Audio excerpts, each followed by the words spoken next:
Okay, we are streaming to YouTube. Ready when you are. I'll call this meeting of the City Council of Seward to order. Everybody's ready to jump up, but wait, it's Monday, April 13th, 2026. Chief, would you please lead us in the pledge? I pledge allegiance to the flag of the United States of America and to the republic for which it stands, one nation, under God, indivisible, with liberty and justice for all. Mr. Clerk, would you please call the roll? Roll call for tonight's meeting. Warner? Here. Barnwell? Here. Draper? Here. Kreitz? Here. Calhoun? Here. Osenga? Here. And Mayor McClure? Here. You have a quorum. Okay, we have three proclamations. I'm going to ask the Vice Mayor to present the first one. It's for the Seward Seahawks girls basketball team, and we've got a bunch of them out there. If you girls and coach could come in. And you've done this before, but if you would stand along like up here so everyone can see you all, okay? Then the Vice Mayor will read it from behind you, and then we've got copies, so make sure everybody gets to be seen. Okay, we're all set. Now, proclamation for the Seward High School girls basketball team state champions this year. Whereas on March 14th, 2026, the Seward High School girls basketball team, consisting of seniors McKinley Williams, captain, Avery Jagelski, captain, Regan Siebert, and Pamela Hillstad, juniors, Grace Fleming, Seven Phillips, and Leah Shank, and sophomore Olive Jordan won the Alaska State Championship in the 2A division, claiming back-to-back state titles. And whereas the Seward High School girls basketball team was awarded the Alaska Assist Award at the state tournament for the most assisted plays, 34, in the first 2 days of the tournament. And whereas the Seward High School girls basketball team was undefeated in the 2025-26 season, winning 29 consecutive games, adding to 27 consecutive victories from the last year, establishing a Seward school record, 56 wins in a row. Now therefore, Sue McClure, the mayor of the city of Seward, Alaska, does hereby congratulate the Seward Seahawks girls basketball team for winning the 2A Division State Championship, along with other accomplishments throughout their historic basketball season. McClure further commends them individually, as well as coaches Curtis Berry, Grace Williams, and Demetra Apperdes for exemplary representation of the Seward High School and the city of Seward, dated this 13th day of April 2026 in the city of Seward, Alaska. There you go.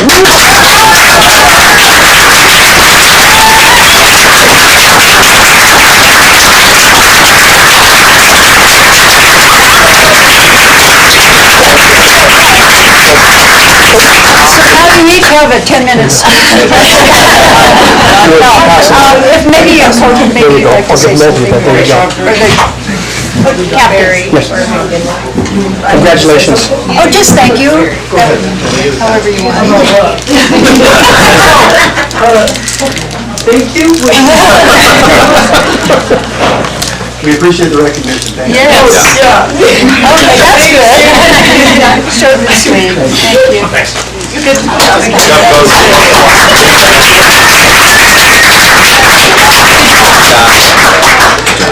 Okay, and now I have the proclamation for the Seward Police Department dispatch. Okay. Back. Whereas the week of April 12th through 18th, 2026 is recognized nationally as Public Safety Telecommunications Week, and whereas emergencies can occur at any time that require police, fire, or emergency medical services, and whereas the Seward Police Department dispatchers work 24 hours a day, 7 days a week, 365 days a year to help keep the community safe and protected, and whereas when an emergency occurs, the prompt response of police officers, firefighters, paramedics is critical to the protection of life and preservation of property. And whereas the safety of our police officers and firefighters is dependent upon the quality and accuracy of information obtained from citizens who telephone the Seward Emergency Communications Center. And whereas each dispatcher has exhibited compassion, understanding, and professionalism during the performance of their job in the past year, and whereas the Seward Police Dispatch is the first and most critical contact our citizens have with emergency services, and whereas the Seward Police Dispatch has contributed substantially to the apprehension of criminals, suppression of fires, and treatment of patients. Now therefore, I, Sue McClure, Mayor of the City of Seward, Alaska, do hereby express my sincere appreciation in honor of the Seward Police Department Dispatch, whose diligence and professionalism keep our city and citizens safe, dated this 13th day of April 2026. And Evan, did you want to come and receive this? Do you want to say a couple?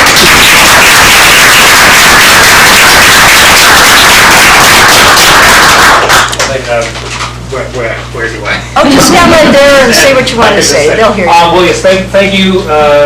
Thank you very much for this. It is a. I am not prepared. I was told of this just a few moments ago, but it is a very important job that I feel is occasionally we go unnoticed. We're that middle ground between people and the help that they need, and all of us in the department are very committed to being that sort of that middle ground, so that you guys can get the help when you need it. Do not hesitate to call 911 if it is an emergency. So with that, I need to get back to work.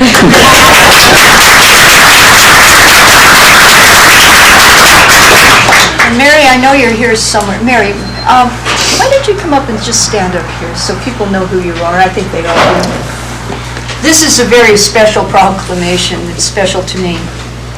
Whereas Sam Daniel was born on June 2nd, 1930, and passed away January 23rd, 2026. And whereas Sam worked as the Seward High School guidance counselor for 16 years and is fondly remembered by many students, including our clerk, and whereas Sam spent over 20 years cleaning up the edges of the Seward Highway near Seward, tirelessly picking up trash, and whereas Sam was a familiar figure along the road with his orange vest and tricked out four-wheeler with the giant blue tote, we have a picture on here of that, and whereas a cleanup sign stating cleanup by a friend of Sam was put up, which was followed by the other friend of Sam, because he wanted people to know he had more than one friend.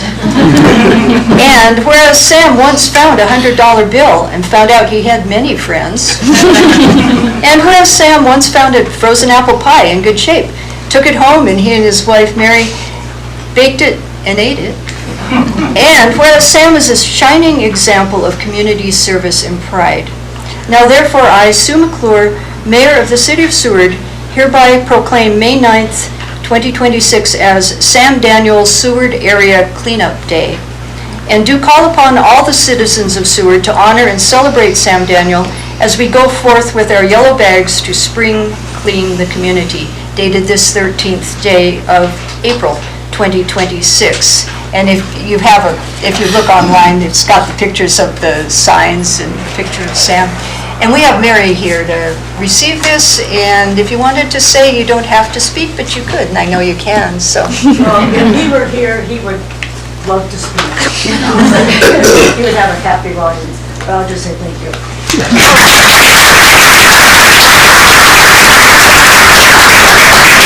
And I know many of us remember Sam, so. Okay, this brings us to citizen comments on any subject except items scheduled for public hearing. We do have 2 public hearing items, and you can speak to those then. There's a 36-minute total time for this. You'll have 3 minutes for your, whatever you want to say, up to 3 minutes. And there is a sign-up. We'll go in order of the signed-up people, and then if there's time, I'll take show of hands. So, Mr. Clerk, who has signed up and how many? There are 6 people signed in to speak. First on the list is Skip Ryerson. And looks like he has a lay down. okay, And when you come up, most people know this, but we need your name and if you live inside or outside the city limits, just for the record. Just one page there. Good evening, Skip Ryerson, inside city limits. It's nice to be back home in Seward. My wife and I spent the first winter outside enjoying our 2 grandchildren this winter, so it was such a joy, and it was a nice winter to be gone. I did watch our meetings at the council, and unfortunately, I missed the workshop for the Providence. In my 50 years here in Seward, I have served on multiple boards that are health-related. I was on the Wesley Board, the Community Health Clinic Board, and the Providence Board. Today, I'm here to speak to you on the Mountain Haven Long-Term Bond. As of February 1st, 2026, the Mountain Haven bond became eligible for a call date, which would allow for the payoff of the principal balance prior to 2033 without penalty or interest, thus saving our city over $1.4 million of interest. In addition, once this bond is paid off, the $1.4 million bond bank reserve that they are holding as collateral will be refunded to the city and can be repurposed. Therefore, I am respectfully requesting Council's consideration for the payoff of the Mountain Haven long-term bond and retire this significant debt obligation which has generated years of concern regarding our ability to amass adequate funds from the healthcare enterprise to retire it. Thank you for your time and thank you for your consideration. Thank you, Skip. Mr. Clerk, who's next? Robert Coleman.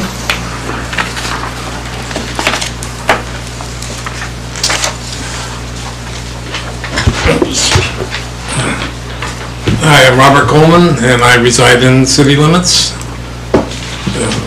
Madam Mayor and City Council members, good evening. My name is Robert Coleman. I'm seeking your support and vote for the Planning and Zoning Commissioner. 8 years ago, when we came to visit my son and daughter-in-law, my wife and I fell in love with Seward.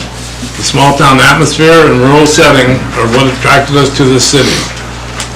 When the opportunity arose, we moved to Seward. I desire to see my son and daughter-in-law, as well as possible future grandchildren, grow up in a safe, beautiful environment. A slow, steady growth while maintaining a sense of close community is what I envision for Seward. I became a real estate agent and owned a property management company at one point in my career. This experience enables me to understand zoning laws, plat maps, and the importance of planning and development to a city's continued success. I respect individual property rights, but I also understand the need to follow zoning laws and to make changes, when necessary, to protect the interest of all citizens. I hold a BS degree in business administration as well as an MBA. I was a controller and CFO in various industries. One of my positions was corporate food and beverage controller, overseeing a $350 million food and beverage budget. I was charged with creating and successfully implemented food and beverage policies and procedures for 10 properties. This entailed me working with a group of people and gaining their buy-in in the various policies. This experience allowed me to research current statutes and be part of a team that may implement change. I currently serve on the board of directors for the Seward Community Health Center. I also volunteer to deliver meals for the Meals on Wheels program. And I will continue to volunteer my time to contribute to the community that I call home. I appreciate the opportunity to introduce myself, and I hope that I may receive your support and vote for the Planning and Zoning Commissioner. Thank you. Thank you. And I will be here on May 9th, or out there cleaning up. Mr. Clerk. Next on the list is Amanda Sweeting.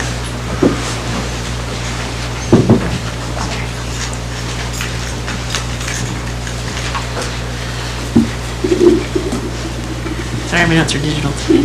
Amanda Sweeting, outside city limits. I'm here with my chamber hat on, of course. So what's happening? We set our community awards, and I would have to say it's a staff and board favorite event. It gives us a moment to take pause before the busy summer season and be grateful for the people who help make Seward a home we all want to live. So if you want to check out the winners, they're on our socials, and they were in our last newsletter.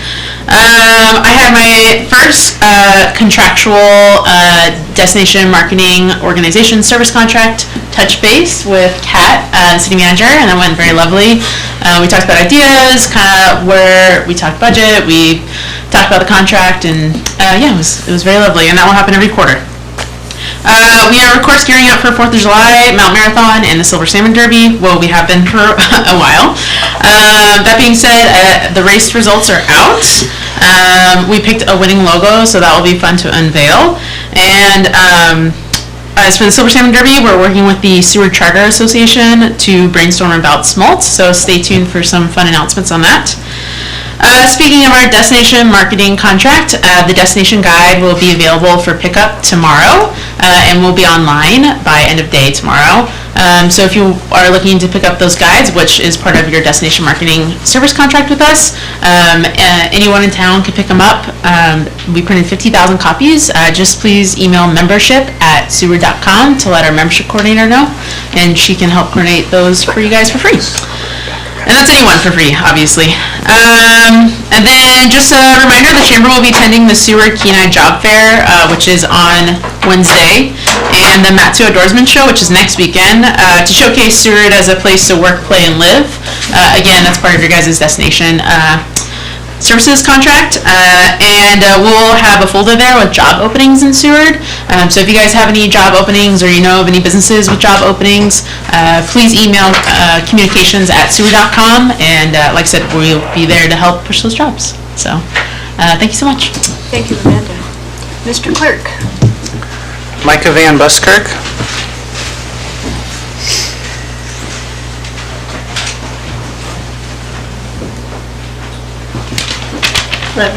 Micah Van Buskirk, inside city limits. I'm here with another school board update. We had a meeting last week, and as I'm sure you all know, we had to have a major budget deficit this year, over $8 million. And our school board is required to pass a budget in April. And so we did pass a budget at the last meeting. That was what we're hoping will be a preliminary budget based on revenue that we know is coming, or that we expect to come. We're hoping that there will be more revenue from both the borough and the state, because we do not control our revenue at all. So we passed a pretty austere budget that made a lot of cuts in staffing and programs, but it is hopefully just preliminary, and we are hoping to put more of these teachers and positions back in place.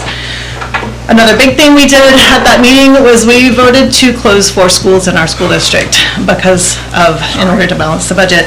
And one of those is Seward Middle School, in addition to Tustamina, Sterling, and River City Academy. Our 7th and 8th graders will be moving to the high school, and the 6th graders will move back down to the elementary school where they were a little over 10 years ago when we moved them to the middle school to try to make staffing work at the middle school.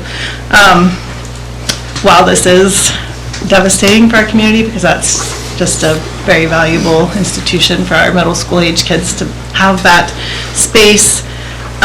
Since 2005, we've lost over 25% of our students in our brick and mortar schools. So there had to be something done to account for that. In 2005, we had 614 students in Seward schools, brick and mortar schools, and now we have 460. That's a pretty significant loss. If you're interested to be a part of any of the discussions or learn how it's going, we do have site council and PTA meetings coming up. I encourage anybody listening to attend those if they are interested. And while this is devastating for our community, it's also possibly an opportunity. Oh my gosh, time. An opportunity. I'll move on. The other thing we did is we voted to close all pools in the school district as of June 30th. And I know you're going to be hearing more about that. And we're hoping that we do not want pools to actually close. We're hoping that communities will figure out creative ways to fund those pools and keep these critical facilities open. And I know you'll be hearing more about that. And I just wanted to say that while we hear a lot of really, really negative news about our schools and budgets and cuts and things, there's also a lot of really, really awesome things. I encourage everybody to sign up to the Seward's middle school, elementary school, high school Facebook pages and see some of the really exciting things that are happening in our school. We have some amazing educators, and the Seward Education Advocates has also just hired a career and business coordinator who's going to try to be building business partnerships and creating more exciting opportunities for our students in Seward. Thank you. Thank you, Micah. Mr. Clerk. Samantha Allen.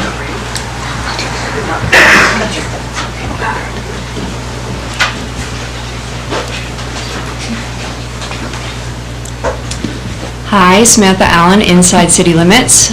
Good evening, thanks for being here. I'm here on behalf of the Seward Bear Creek Flood Service Area to tell you about Spring Permitting Day. It's an event we have going on Wednesday, April 15th, from 10 to 2 at the Seward Community Library.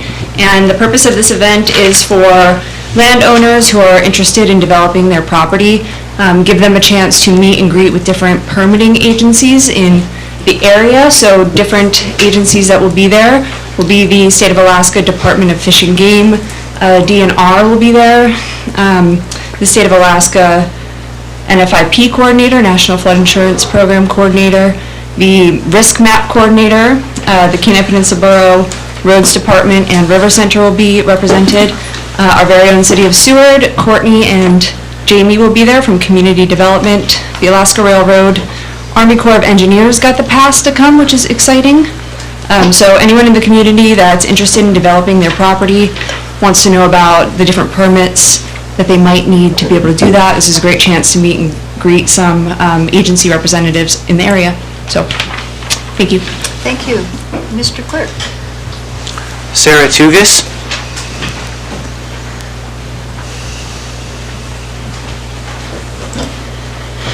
Hi everybody, Sarah Tugas, Inside City Limits. I am the president of the Seward Tsunami Swim Club.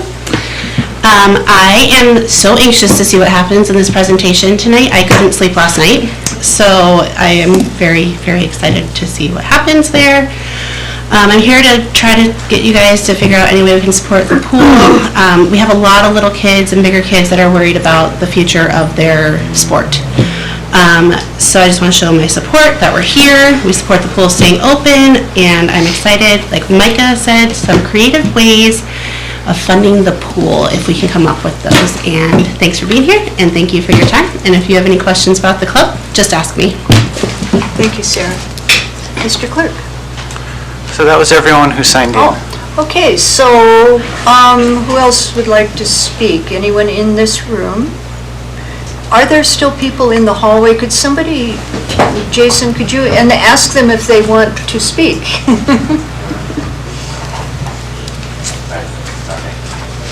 They're good. Pardon? They're good. They're good? Yeah.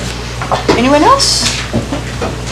Okay, we'll move along from citizen comments then to approval of the agenda and the consent agenda. I'm asking for a motion to approve and a second, please.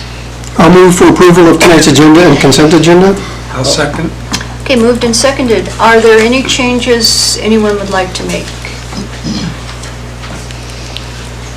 Seeing none, Mr. Clerk, we can vote. Voting on the approval of tonight's agenda and consent agenda, Osenga, Yes. Warner, Yes. Draper, Yes. Barnwell, Yes.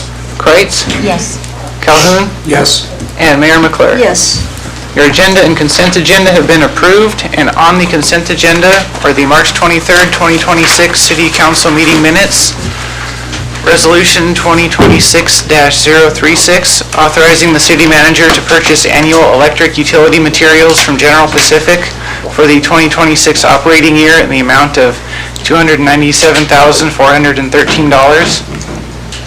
Resolution 2026-037, authorizing the city manager to execute amendment number 1 to the professional services agreement with KPFF Consulting Engineers for emissions inventory services for an amount not to exceed $284,995, which is fully funded by the EPA grant as part of the Shore Power project.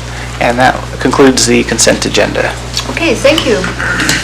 Moving along then, oh, and by the way, I keep saying this, but there's always different people here. Things that are on the consent agenda, we have passed without discussion, so those are now approved or passed, okay? Now we have some in-person reports, starting with the city manager report, which you can find on page 41 if you have the packet. Madam City Manager. Thank you, Madam Mayor. To start my city manager report, I'm going to invite Russ up to come talk about some of the happenings at Parks and Recreation, Sports and Recreation. Both. One of those or both of those, yeah. Hi, everyone. So our sports leagues just ended, and I wanted to recognize our winners of the sports leagues. For our rec volleyball, the Moody's took home the championship. Competitive volleyball was Seal the Deal. Pickleball, we had Late Run Silvers. And then our racquetball, different leagues, we had Sean Landon, Courtney Bringhurst, Zeke Churchill, and Taylor Klein. And then for our Urbex Youth Basketball, Major Marine Tours won for the older kids, and Harbor 360 Hotel took the younger kids championship. And we had a little ceremony at the Breeze to give out trophies and prizes last Thursday. We also did the Easter egg hunt recently. That was a really big success, probably our biggest turnout since I've been here for the Easter egg hunt. Around 100-ish people, maybe like 50, 60 kids altogether. And then a reminder of things coming up. With the warm weather, we're starting to get into our big events. So we have the Tony's Volleyball Tournament coming up this weekend. We'll bring in around 200 players from outside of the city come play, and we'll play all day Saturday and Sunday. And we'll have an opening ceremony where Kat will do the welcoming at Tony's Bar at 7 p.m. on Friday. Just the welcoming, I swear. We'll have music, and we're going to try some comedy and see how that goes. We're getting youth soccer organized right now, and we're going to do it sort of like Urbex Youth Basketball this year. So we have teams sponsored. We have 8 teams, 4 from the 6 to 8 year old age group, and then 4 from 9 to 12. So we'll be looking for coaches to coach those teams if you know anyone interested. Also looking for refs because we'll compete games this year. So we'll do practices on Tuesdays and games on Thursdays. And for the older and younger kids, we just haven't had as many sign-ups the past few years, so we're going to still do practices on Tuesdays and Thursdays for them. And along with that, we're starting flag football in August. Talk to NFL USA, and we'll get uniforms through them. So we're also looking at sign-ups and seeing what size uniforms we should get, and any coaches or refs out there, we're always looking for that. And then one more call for umpires for softball. That starts in a month. If you're interested in playing, there's a few teams signed up, but that's available on SewardParksandRecreation.com right now. And the last thing I wanted to draw attention to was next weekend, not this upcoming weekend, but the weekend after, is the Kite Festival. Friday night at the Wellington picnic area. Ron Marsh will be playing music, and we'll have a bonfire. And then on Saturday, we'll have the kite flying going, and we'll have vendors and kite making, and you'll see the Alaska Kiters, the group that brings their big old orcas and all sorts of fun kites out there. Yeah, I think that's everything I wanted to say, Kat. So. Great, thank you, Russ. Thanks. I would also like to invite Danny up to speak during my city manager report to do a little awesome show and tell about a project that the Community Development Department has been working on. Yeah. Our office works with a GIS specialist who's been spending a lot of great work and recently released a GIS portal that's available for the public to use, and a lot of great information on there, different layers of information that you can find. And there's, if you're not super tech savvy, there's tutorials as well. But I also wanted to, during this project, work on a project that would be like more enjoyable for the public to experience. And so we worked with the Seward Arts Council and the Seward Mural Society to create a story map of all the murals in town. And so this is on our website, our GIS portal, and if you click on the story map link, it'll take you to an introduction page that kind of gives you a brief overview, if you scroll down, of this project and the history of the murals. But then if you get down here, you've got a map and all the murals. So if you click on the first one, the earthquake, it kind of gives you the description of that mural with the photo, with where it is on the map. And if you just kind of scroll down from there, the map will automatically update as you go on to mural by mural. So you can kind of do your own little walking tour, driving tour to check out the murals. So hopefully that's something the residents of town will enjoy, and even visitors as they come and learn about how Seward is the mural capital of Alaska. And so most of them kind of going in order that's pretty walkable if you're in the downtown area. The numbers follow the current brochure the Mural Society has, and their last few murals are at the very end, and so those don't necessarily go in a good walking order, but we're going to work with them to update the order in a more walkable fashion for all of them whenever they decide to update their mural brochure. So yeah, I think just a cool project. We got this idea at the National Planning Conference that we went to last year, and we're going to that later this month. Hopefully come back with some fun ideas. And we're on the agenda for the Historic Preservation Commission to see if they have any interest in partnering with us to do that for the historic walking tour. That would be the next story map that we could potentially do for the city. So that's it. Thank you. Great, thank you, Danny. And then, just so I don't delegate out my entire city manager report, I would like to add that at the upcoming May 26th meeting, we'll have a presentation from the electric department prior to our sort of culmination town hall, which is scheduled for May 28th. So that presentation will go over the results and input that we received from those previous town halls and talk about what the 28th town hall will look like, and then we'll have a bit of a brainstorming session following both of those of what next steps would look like and what information you as a body would like to see. And then to wrap up the report, I'd like to just let everybody know and remind people that parking enforcement will start May 1st, and passes are available now online. Yes. Could you explain how people do that for people that don't, if you say online, some people don't know what to do. Could you just, have you tried it? It got sent to me via email. I believe you go to the Parks and Rec Department on the cityofseward.us website. But we'll also post it on Facebook later this week. So if you want to check the City of Seward Facebook page, we will have directions there at the end of the week. Thank you, because people are already asking me, and I figured there's got to be a way of publicizing this. That is a good idea. Okay, any questions for the city manager? Mr. Bickling, do you have anything to add? No comments, thank you. You sure? Yeah. Okay. No questions? All right, City Clerk, you got something in here. What you got? Yes, thank you, Madam Mayor. On page 57 of the packet, we have a one-page report with an update on the student exchange program with Obihiro, Japan. With the resolution 2026-028 passing, the city is now providing funding of $3,000 per student for the airfare.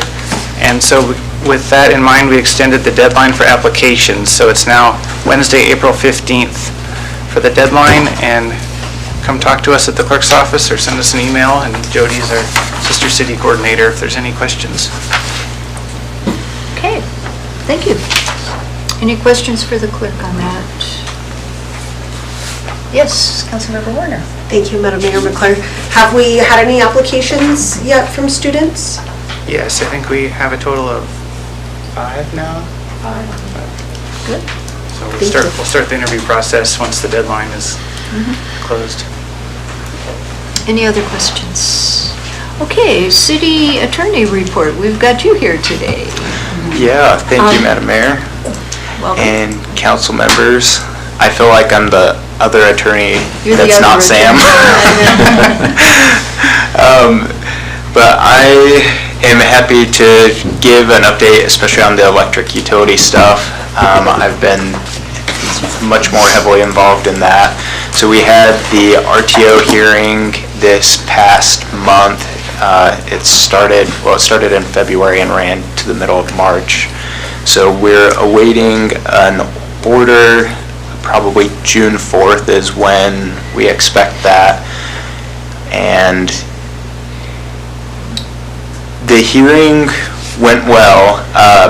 There's just so much to digest.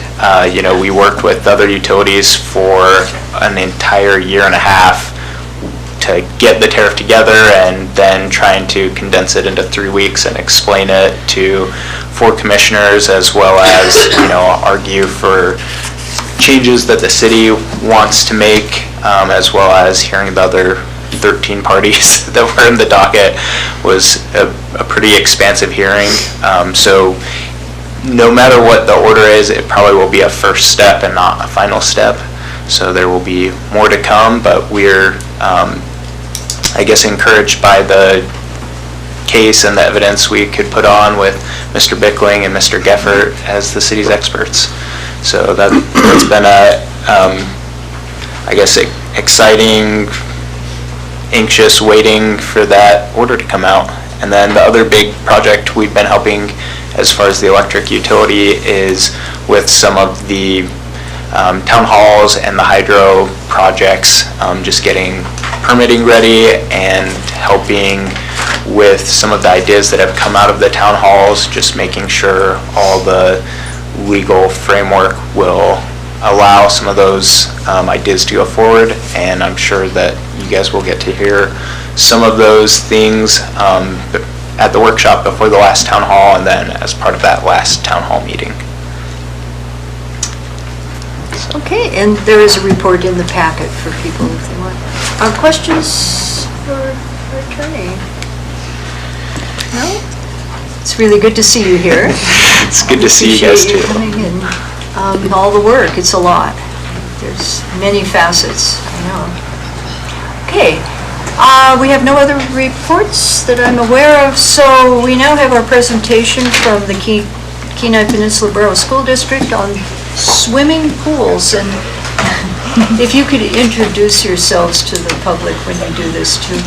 We usually do 10-minute presentations, so then we can ask questions. So I will start. You guys are probably familiar with me over here. I'm Kevin Lyon. I am the Planning Operations Director for the Kenai Peninsula Borough School District. I'm Carrie Dendron. I'm the Assistant Superintendent for the Kenai Peninsula Borough School District. I'm Nita. I'm the pool manager of the local pool. So before we go ahead and get started, I would like to thank you for giving us the opportunity to present to you this evening. There have been a lot of different conversations in regard to the pools for the Kenai Peninsula Borough School District. And so just to be very clear, the Board of Education has made the determination that we will no longer be operating pools. We've been having this conversation for quite some time, and it kept getting extended and getting extended. And so just to be very clear that the Kenai Peninsula Borough School District will not be operating pools. And so we've been presenting information to a variety of different entities. And so this information that we're presenting tonight will be specific to the Seward area pool. However, I do want to let you know that we did present to Soldotna last week. We also have the Homer area where we've been in communication with the City of Kenai Pool, the Ninilchik Pool, Susan B. English Pool, and I think I already said about Homer. So we just want to share kind of our overall presentation. And again, we are presenting options to you just because entities have kind of asked some of that information. So what I'll do is I'll go ahead and turn it over to Kevin, and we do have time at the end for questions and answers. The one thing that I'm going to prepare you before we even begin, Kevin lives and breathes this information, so sometimes I might be, hold on just a second, Kevin, or let them look at that slide. So we'll kind of gauge by your looks to make sure if you're wanting to read it, but it's my understanding you also have access to the PowerPoint too. So Mr. Lyon, if you want to go ahead and get started. Certainly. So slide one, I just kind of want to just jump in here. We're looking to explore a partnership with the City of Seward, obviously to sustain pool operations for the community. We're trying to maintain the school for both the community and students, and while recognizing there's financial constraints the district is currently facing. So I'm going to just kind of walk through the options that there are and see if the right button does something. There we go. Options. So at a high level, and we'll just kind of, and I don't know why the green circle decides to move on every different screen. We've looked at several operational models. At the end of one spectrum is we close the pool. We don't have a pool. That's one option at the very top. And it ranges all the way down to all the different options from a swim club or city operating it, where they have the employees, for the borough potentially operating that piece. It requires a vote on those options. And then at the bottom we have another entity, city, and that's like they take care of all that stuff. But the option that, as I used to work for the city of Kenai, that looked probably the most logical for a city is pool operations funded to the district, and so it's the fourth one down, no additional cost for student use of the pool, and it's operated by the district. Most of the cities do not want another whole bunch of employees on their payroll, so, and they're not familiar with all those different pieces that go with it. We have this magical word 710 account that we look at. It is the pool operations account. So over the years, we have operated the pools, and I got a couple of years on there, 22, 23, 23, 24, 24, 25. We will touch on the balance of that 710 account, but we pay for everything out of that account except for the pool manager's salary and benefits, as well as utilities, and then maintenance is done by the borough that we're back charged for. And you might see that, if you're familiar with that, as an in-kind. So it's a current balance, they're one-time funds. We have a really excellent pool manager in Seward who is generating revenue. We'll talk about that a little later as we get to these numbers that she's been able to put together. But we still need to work on sustainable long-term funding. We even with the revenue coming in, we couldn't cover all the utilities, all the salaries. It's just not quite there. So why I wanted to talk about that is that fund balance now is up to $162,851 and 62 cents. That's due to Nita running an excellent. If you look at the revenues have gone down, but the fund balance is going up, and that's from efficient management of that pool. And I just wanted to do there. Why I put the other thing on the calendar up on top, we've been operating the summer of 24-25 at 259, which is a year-round project. I've had to do that even though her calendar is at 206. Nita has assured me every time that this came about that we can make money over the summer, so let me do it. And so we've been able to do that, and she's performed that in increasing the balance over the summer. And you guys all understand about all the visitors that are here during the summer and some of the summer camps. What I wanted to do is say the pool, it isn't just about schools. It does serve our students, it does serve physical education, it serves our special needs kids, it serves the community, but a majority of the pool use is for the citizens of Seward. And so when we get tightened more and more on the BSA, we have to take that's focused on education, and we can't just keep subsidizing community community systems there. So you got health, fitness, water safety, which is a key thing here with all the boats, and so we want to look at that. Maintenance cost, which you got on the slide when we look at this later on, is going to be it's a 4-year average. It goes up and down. I mean, all of our pool filters, our pumps, they all have a lifespan, and it goes up and down. So we've tried to use a 4-year average. And why did I pick a 4-year average? Because we set up our schools recently, about 4 years ago, on an Asset Essentials program rather than the old school dude. And so I have accurate information, a lot more accurate information over the last 4 years than we've had in the previous 20. We've asked, our district request would be only, if we want to go into partnership here, is only for the pool manager's salary, the utilities attributable to pool operations, and the annual average pool maintenance contribution. What I want to talk about on this one is the utilities are estimated as best we can because we have a boiler running multiple systems. We have the pool, the locker rooms you guys know in Seward are shared between the gym and the pool, so there's a lot of muddying of those things. So I try to go in and calculate literally how many showers, how many. Nita's kind of probably smiling because I've asked all these questions to try to get a actual real number that's not overinflated. So the numbers we've come up with for the city of Seward is $226,519.05. I'm sure we can work some of that to even it out in MOA.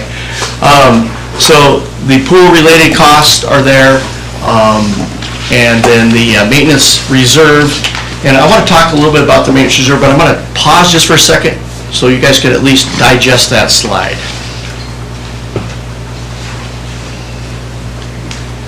Everybody ready for me to move forward? Okay. Okay, the maintenance funding structure, if I put my city hat back on, and I would think the city would want to hang on to the maintenance funds in their account and pay for it as the maintenance was completed. So if we use less in a year, those would roll into that account, and then we would be able to handle maybe a bigger project moving forward. So it's something that we typically do for utilities, and for your water and sewer, you probably do the same thing at that type of an account. What is not being asked to be funded? And this is kind of important, the lifeguards or instructional staff, that would come out of the 710. The student swim instruction cost and district administrative, my cost that we would have, that's not being asked for. Staff certifications and training, custodial cost, insurance costs are not being asked for, which is a big deal when you have to answer that question to the insurance company about if you have a swimming pool and how big it is, and that's those pieces. And then capital expansion or new pool construction, we're not talking about that either. Benefits to the city, I'm going to say it's predictable, it's capped for annual budgeting. There's no operational staff or responsibility, no additional certifications to get. Maintenance funds remain under city control, and I would say it's transparent accounting and reporting. The fee structures we've talked about, and I know Nita's would love to jump in here and make some modifications to these. We can use these to offset and manage how we do it, but we will work with the city, if this is the partnership we're working on, to move forward on those. Limited, just kind of a quick summary slide. It protects the cities from open-ended financial exposure. It preserves a valuable asset to the community, and it focuses on collaboration between the city and the district. And so this was what the model would look like, at least graphically, and so you see those different pieces. And then I'm going to jump ahead, last one, for questions, and hopefully I stayed underneath the program. Could you go back to the previous slide? Real quick? Absolutely. Please. We just didn't, I will, that's perfect. I know it's a summary, but we also did not receive this, is that correct? So maybe we could get this put up on the... It'll be put up online, Yeah. yes. Okay, thank you. All right. Madam Mayor, may I make one quick ask of the city clerk? Is there a way we could suspend the rules or move the discussion from later in the meeting to right now? I feel like that would make sense. I don't mean to step on any toes, but just seeing where we are right now, and this discussion might make sense to do it right after. I see what you mean. That seems fine to me if it's okay with the mayor and council. It's currently under new business, other new business. And it wasn't specific to a council member. It was No, just a general discussion. So are we okay about just going for it now? Instead of having to remember it all for 10, 15 minutes. That's perfect. Okay, so, Councilman. Can we go back to this slide that compares the different pools and their costs? Absolutely. There was a lot of data there. There's a lot of data there, right?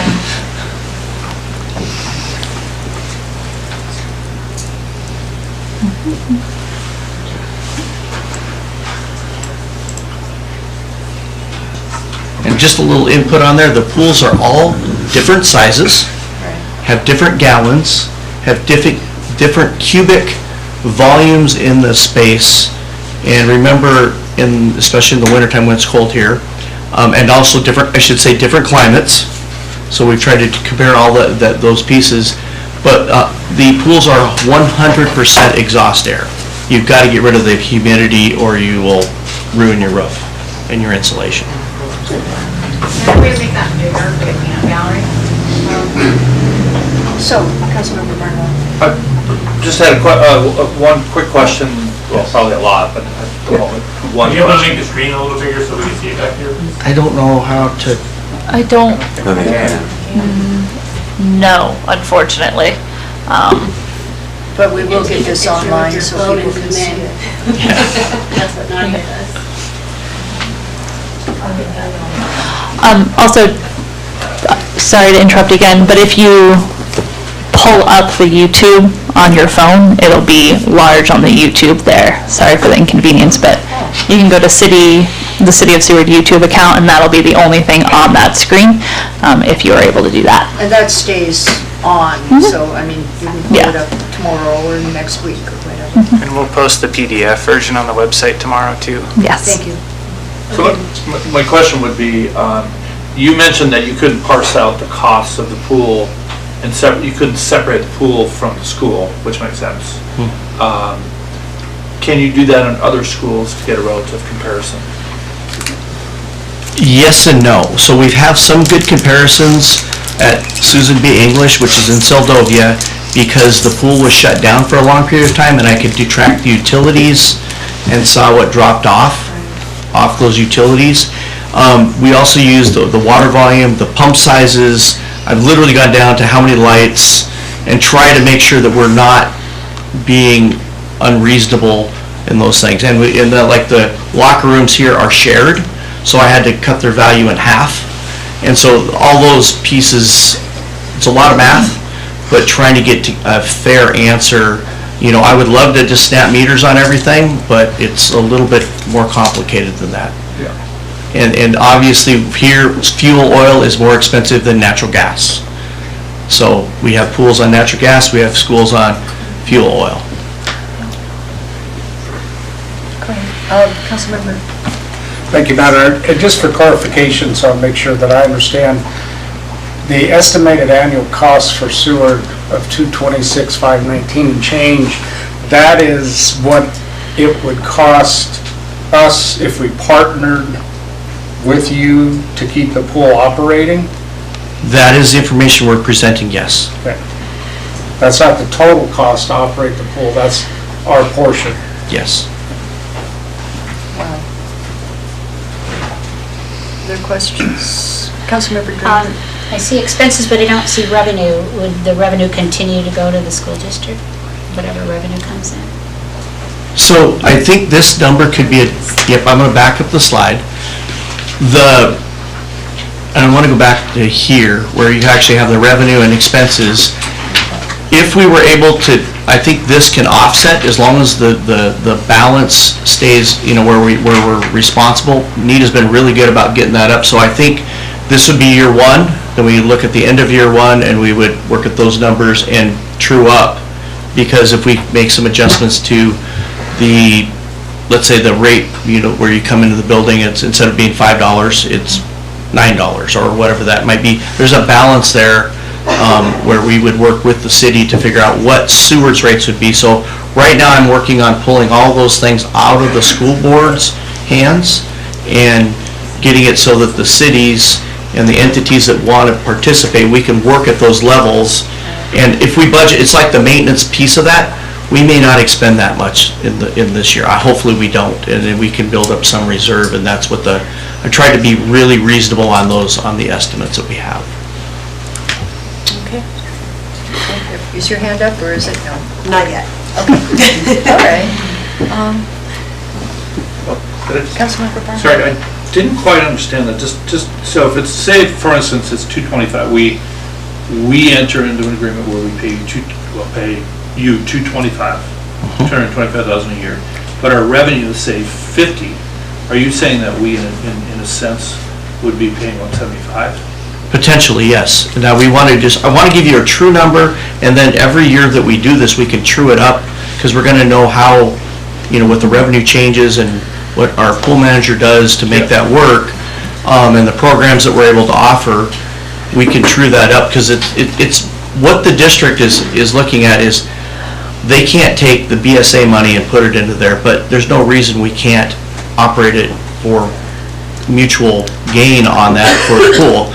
So if we could change the revenue and we get the perfect match, maybe it's $8 in Seward, maybe it's $12 in Seward for a swim, whatever that might be, or maybe it's $12 in the summer and $8 in the winter. I don't know where that goes, but we can work on those to get the revenue where we bring in the revenue. You guys have had an Olympian come out of this pool, so this pool is doing quite well with what's going on here. I know we run camps and those things where we can work on that revenue. Madam Mayor, maybe a question for the pool manager, easiest. What are our user fees? How are they compared to the other communities?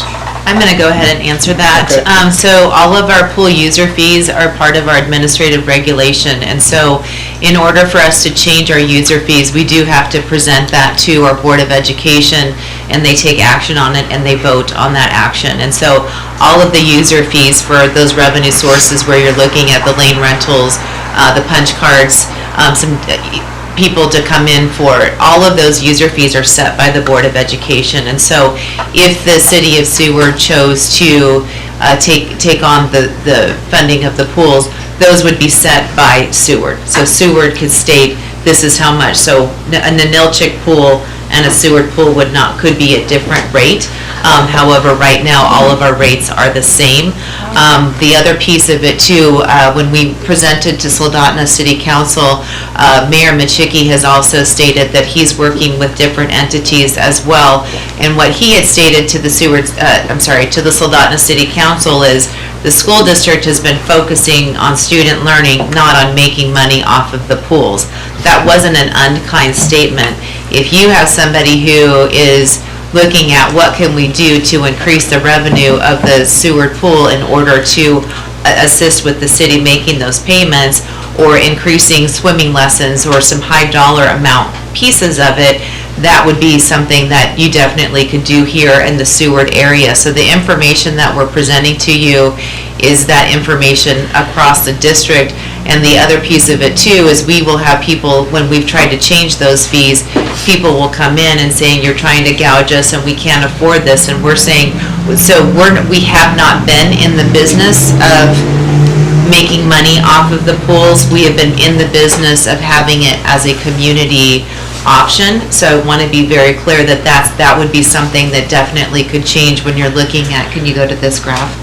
When you're looking at the revenue offset to the ending balances, there's definitely an opportunity there for additional revenue more than what we're currently doing at the district level. Did you have anything else you wanted to share on that? And I'm all for doing that as well, just so you know. That was perfect. And I'll just say that our rates are low. This is the first year, everybody hated me at the district, that I canceled all the free swimming that the board used to hand out to employees. I canceled it. Is if they're not going to pay for it, they're not going to give it away. And so this is what can be done with the pool with your hands tied behind your back, as Nita would like to make more money on some of these things. Sweet. Councilmember Barnwell. I bet you, well, I don't think you probably know the percentage of that 225 that requires heating, or what portion of heating takes up that. Jump to that slide. Be impressed if you did. Yeah, I'm not, I would have to get my math back out, but there's a lot of it that's heating. So I guess my question is, have you done an efficiency study on any of these pools to see if there's any obvious tweaks in efficiency we can make to make it more affordable? We've looked at one time until, well, you guys are all aware that the utilities went up drastically at the high school in the last 4 months because somebody fixed something, apparently. I'm not sure I want it fixed. Okay. So I'm going to say these numbers are what I have data on. I'm concerned that with the power consumption that's gone up, that they may not be exactly the truest numbers. I based it on what our utility bills and consumptions were in the last 4 months. They have drastically increased, exponentially drastically increased. Another number too that is not a part of this presentation is we also have the number of users and visits to the pool, so that could be something else to provide you with if you're interested in pool use and we do it by, you could have somebody that's coming and using the pool in the morning, the midday and afternoon. That would count for 3 different visits and not just one person. But if that would also be helpful to you to know how many of the individuals are using the pool. And the other piece, like Rachel Lord, who's the mayor in Homer, one of the things that she's struggling with is she's saying, the city of Homer is being asked to assist with paying for the pool, but what about Anchor Point, or what about East, or, so there are some different conversations that are being had out there too. So I just want to share that the information that we're presenting to you is projected information and information that's based on historical, but we don't have all of the answers, but we'll do our best to try to answer any of the questions that you may have. And I think that the other part too, when we're looking at the maintenance of pools and the requirements of maintaining pools, can you talk a little bit about the water testing that needs to happen and some different things as far as the pools? So there's a couple things that why people probably don't want to run a pool is, number one, you have to be certified by the Red Cross. And so our district carries that certification. It's kind of a pain to get.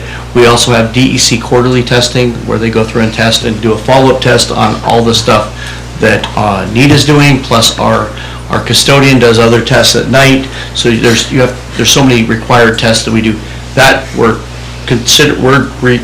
doing that as part of our job. That's not being put on the city, but just so you're aware, there's a whole lot of different pieces that go into that. It's probably why a lot of you don't really want to have a pool. You want to have 5 pools, I will say. I don't really want to be the proud owner operating one pool. It's just by the time you get all the certifiers that have to certify the other staff, you need to have at least a reasonable number. We work with the Nikiski pool. You guys are probably familiar with that one. Together, our warehouse buys all the chlorine for the Nikiski pool, and they buy it from us, so we can get the deals for those type of chemicals. So we're already in coordination with the borough, but being the proud owner of one is, complicated. Further questions or discussion? Would it be reasonable for us, in our discussion, to suggest that administration pursue a plan and then bring it to us that's what will have to happen ultimately anyway. Are we at that phase where we could say, with this information, can you come up with an agreement that we could vote on in the very near future?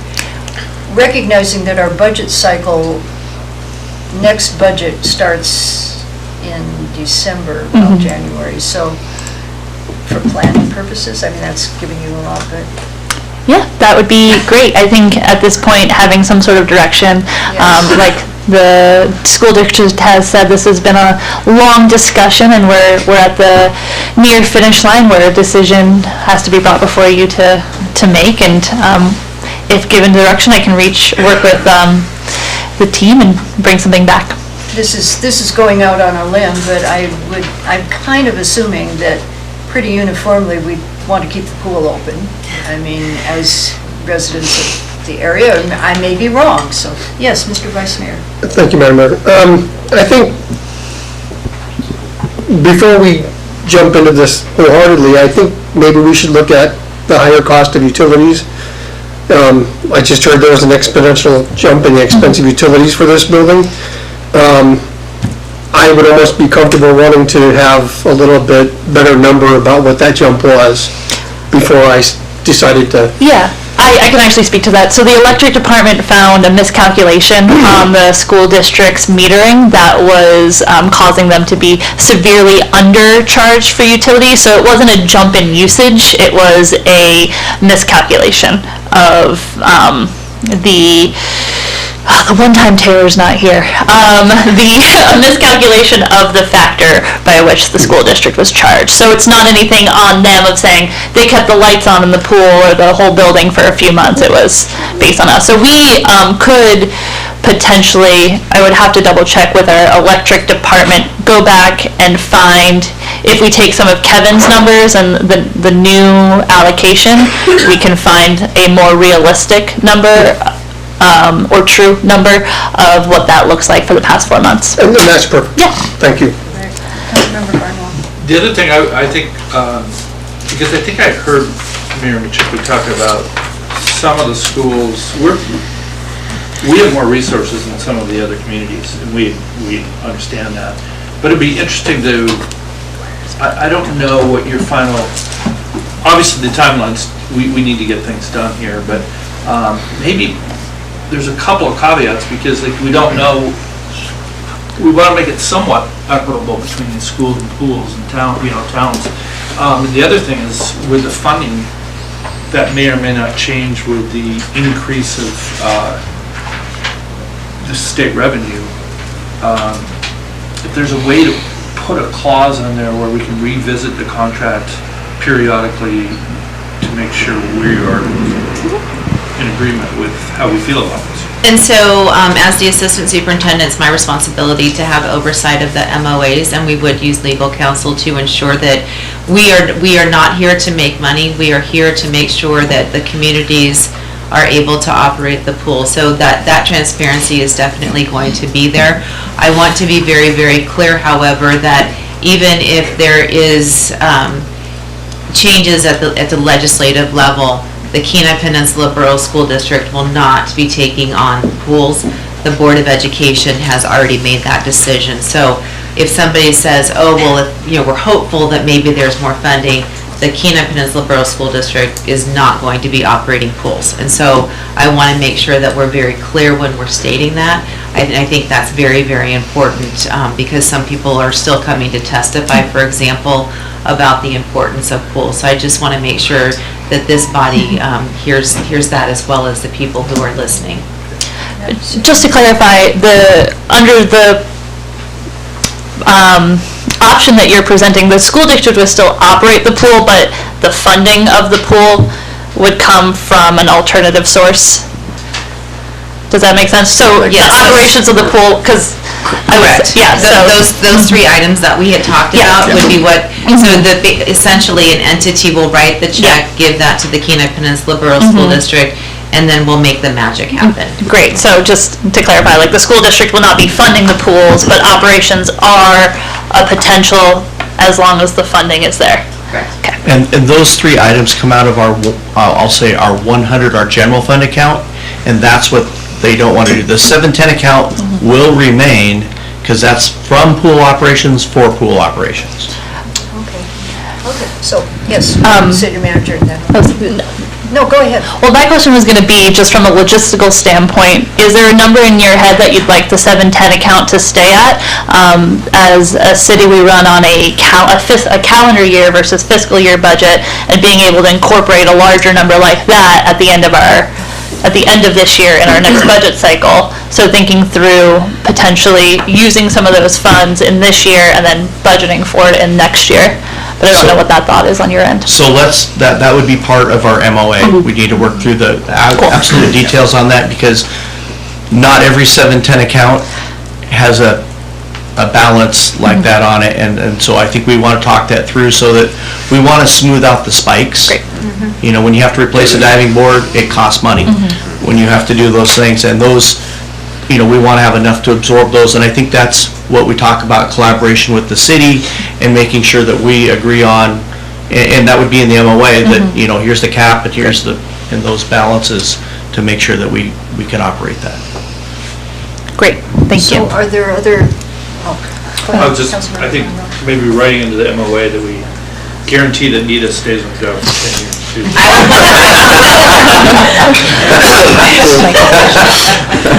yes. Thank you, Madam Mayor, and I know it's not a very popular subject, but is it worth us having a work session on this subject so that we can get more input or better input from the user community? Or not, to see if we can incorporate, like the swim club or any of that into this whole process, just to make sure that what we're doing is the absolute best for the city. And nobody wants to see the pool closed. Right. But there might be some other ideas and things for some of the funding that could come through that may not be just available in a public hearing on a resolution that's already written up that nobody has enough time to really think about. And I know we don't like work sessions all the time, but it's a pretty big deal. How do you, Madam City Manager, I'll start with you. How do you feel about that? Yeah, I think if we were going to move forward with a work session on this option, I would maybe look for direction to have a framework first, so that we can bring back that framework and discuss it, and then have groups or individuals who have a vested interest also speak to it. You know, I don't necessarily think a work session that's a repetition of the presentation and then asking if anybody else was involved or had input. Yeah, I think that would be up to council. I do know that we have a representative in the audience from the Seward Tsunami Swim Club, so if you did want to suspend the rules. I also have talked with Corey Ortiz and have a meeting scheduled in the near future with him from Avtech, because they're a large user of our pool for the maritime services that they provide and education sources.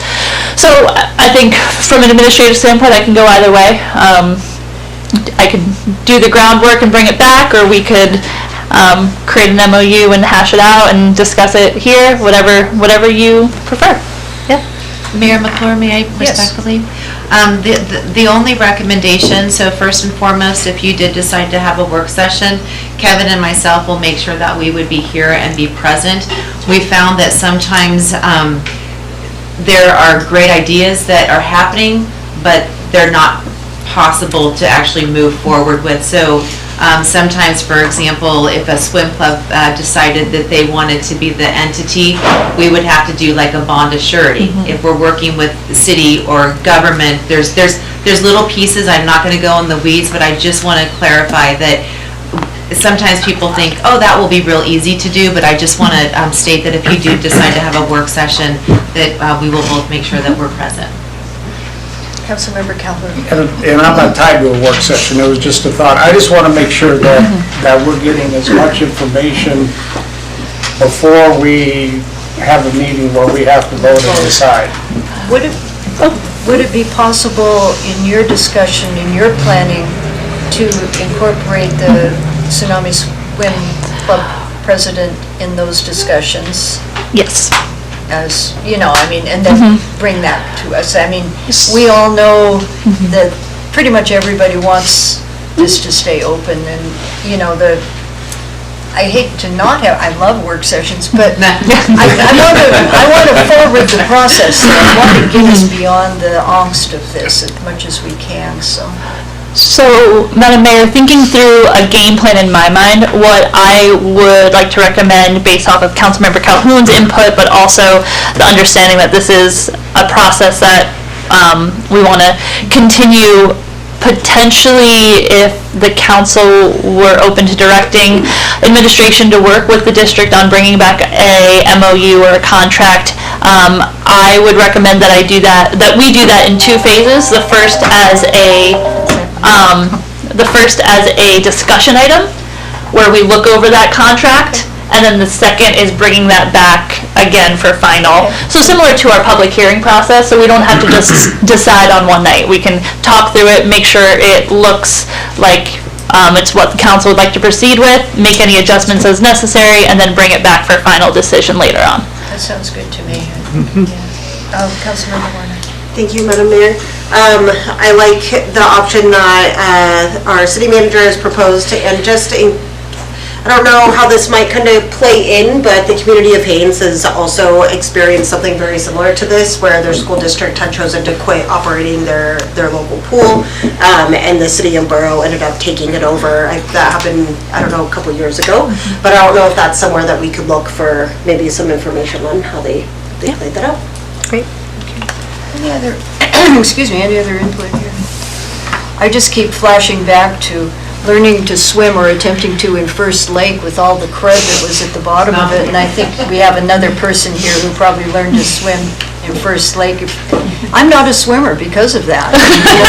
It was disgusting. So it's very important to have, I mean, my folks, everybody fought to have a pool for years. It's essential as far as I'm personally concerned, so. So do we have enough direction here to begin the process? Do we agree that that understanding, we Yes. We know what's what? Yep. Okay. Great. Anything further? All right, And I just want to say thank you for your time, and is it okay if we head back now, or are you needing us? No, you haven't spoken the entire meeting. I just want to make sure there's not another opportunity that you would need to talk with us. I think we're good on this one. Thank you so much. That's why we moved that Thank up, you. so.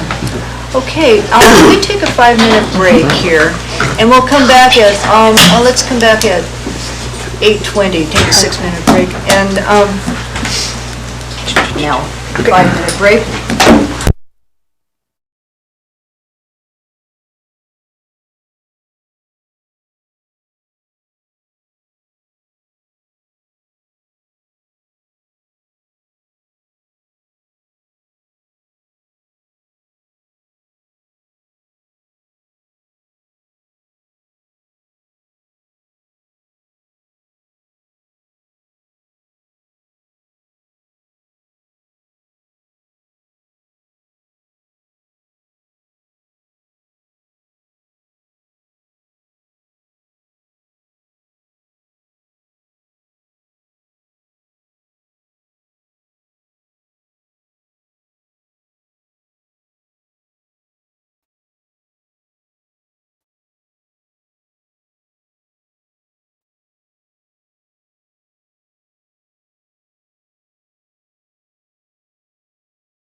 Well, she'll wander in.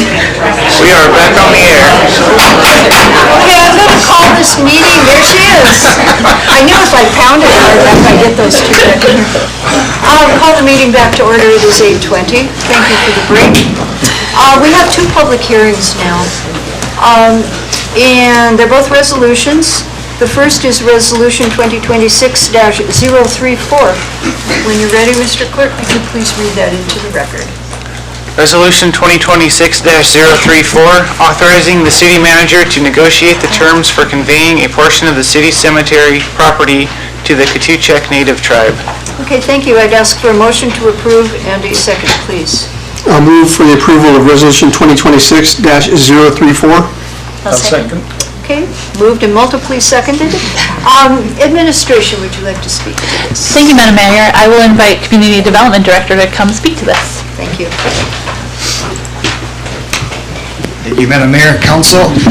The March 9th City Council meeting, there was more of an informal discussion regarding this topic about the idea of conveying the Jesse Lee Cemetery to the Qutekcak Native Tribe. And I don't really have much more information than what we shared at that meeting. We're kind of following the playbook that we did with the land swap, where now we kind of get the official direction for administration to start the process of what that would look like.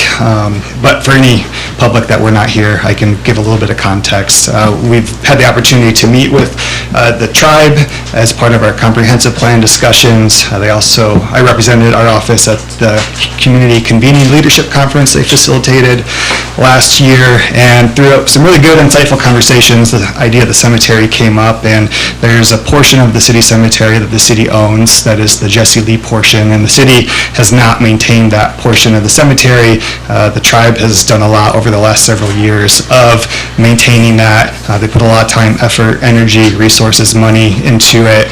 You can see it up on the map there as well. And so throughout our comprehensive plan discussions, I would love to see just more partnerships, more engagement across all elements of the city, and I think this is a great opportunity with Dolly's leadership to partner with the tribe on many different ways, but love to see the tribe take ownership of the cemetery that really holds their people. So we, if this officially gets approved, this resolution, we would start, you'd be giving CAP permission to start that process, which I believe would be instructing our office to start the surveying process. And so this would come up before council at least two more times. One would be the plat. Anytime a subdivision occurs, the preliminary plat application goes to the Planning and Zoning Commission, and typically it would go to the borough next, but anytime city-owned property is involved, it would go to the city council in between the commission and the borough. And so that would be the opportunity where this is just an informal idea, but we'd have more information about the actual area, the size, et cetera. And then the second time it would come back would be the actual official conveyance document and agreement. And anytime, I know we have a public hearing tonight, but anytime the city disposes of public land, it requires a public hearing, and so there would be another public hearing at that time as well. So again, not much more information than the March 9th meeting, but we would start the process after this resolution, if approved. Okay. Do you have anything to add? No, I do not. Okay. Thank you. I will open the public hearing then on Resolution 2026-034. Mr. Clerk, has anyone signed in? There is one person signed in, Dolly Wiley. Okay. And you have up to 5 minutes to speak to this. Hi, I'm Dolly Wiles, and I live outside of the city limits. I am the tribal administrator for Qutekcak Native Tribe. In 2020 we learned about the cemetery. We were able to get a team together with partners, North of Hope being one of our major partners. The first year we took out 27 loads of debris. You couldn't really tell it was even a cemetery. That's why a lot of our tribal members probably didn't know about it, because it just looked like a forest area. We've done lots of work over the years on it. With what little we had, this is kind of what we started with. And so we had no idea where the children are buried. We went in and at some point they had metal markers that marked the grave sites. There was no plot map, but they had metal markers that had the children's names on them. And at some time, somebody removed those. And we were told that they removed them to keep them in safekeeping, but they could not find them. So we don't know. We do not have found a few metal markers. We have done, we started out with not ground penetrating, but metal detecting, and we found quite a few that way. We have been working with Healthy Land and Sea, which is an Australian group that works with these kind of things, the graves and so forth, and they started their first section of LiDAR last year. And we just did one small area of it, which is close to the Legion. And there were 6 graves there that we know of, and possibly 1 mass grave. And that's just in the one section.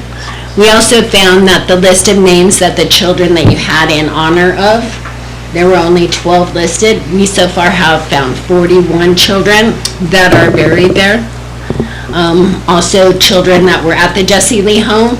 At the time when World War II, they were sent to Eklutna to keep them safe. If they passed away there, their remains were sent back here. But no one had the records for that. So with the help of the community, Marie Gage, Tiffany Gage, and quite a few other people, grants and other things that we've had going on, we've been slowly able to move it forward. And I know Danny had some slideshow. We have a good presentation. If anyone wants to see it, we're more than happy to share it with you. Our goal is to continue to move on with this. We just got Alaska P&D. They just did our plan for the archway, which is a wooden archway which will be carved by native carvers. And the sign that will be there will no longer list the names of the children. It will say they mattered then and they matter now. And that's because we're never really going to know exactly who's buried there. But we want to honor them and making a place for people to go and visit their families. You know, hey, we know you have a member that's buried here. Have a beautiful walkway. Have a place where that they can go and remember and see their lost ones. And we feel like QNT has a plan, and the people that care enough to make this happen. And we want to say thank you for considering this. And sorry I'm a little choked up. It's very heartfelt for me. And especially, I mean, I don't know if you've ever stopped there, but if you stop and get out and take a look around, I mean, you could just feel it. And you can now see the progress that we've done. So thank you so much for considering this and taking the time. Thank you. Thank you. Has no one else had signed up? Correct. Does anyone else wish to speak to this before we bring it back to council? Come on up.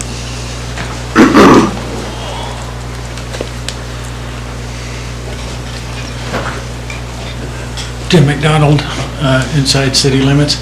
I'd be curious to know what section of that map that we're talking about. Both my parents' grave markers are in that cemetery, and I don't really want to see them moved. I don't know what's going on with that, but it's not really clear to me what we're talking about as far as what area is that. Is it that right area with all the forest in that corner, or what are we talking about? We'll let you know. So it is that right Yes. corner, huh? Sure. Yeah. Well, we lived right below Jesse Lee home in the 60s, and you know, we had more than one living with us for their last year before they bounced them out of Jesse Lee at 18. At 17, we did them and stuff like that. So I think it's fine other than that. I was just wondering if there were any graves going to get moved or anything like that. And clarification of where it is. Thank you. Speak to that. Thank you. Anyone else wishing to speak? Yeah, come on up. We need your name and inside or outside of this. My name is Krisnan Weston. I'm the program manager for the Qutekcak Native Tribe, and I am within city limits. I just wanted to update you guys on the Jesse Lee Cemetery. As in for our plans, we are planning on to not move anything that is around the cemetery. We just want to be able to make sure that the cemetery is just well known, put out there to the public for everybody to understand what the Jesse Lee home had put us under, and we just want to make sure that, you know, it is at least cleaned, maintained, and known, and hopefully never forgotten. So thank you. Thank you very much. Anyone else?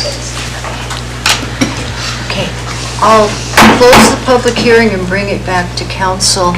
And I'm at the cemetery a lot with my tours and everything else, and it is the wooded area up in the upper corner, that red area. So if you look below that, that's the Legion Cemetery, and then the various others. And city people and pioneers are buried in the yellow, and, you know, I mean, it's not in that area, so. Seems like they'll have to do a little log and take some of those trees out there. Dialogue here, I'm just saying, so.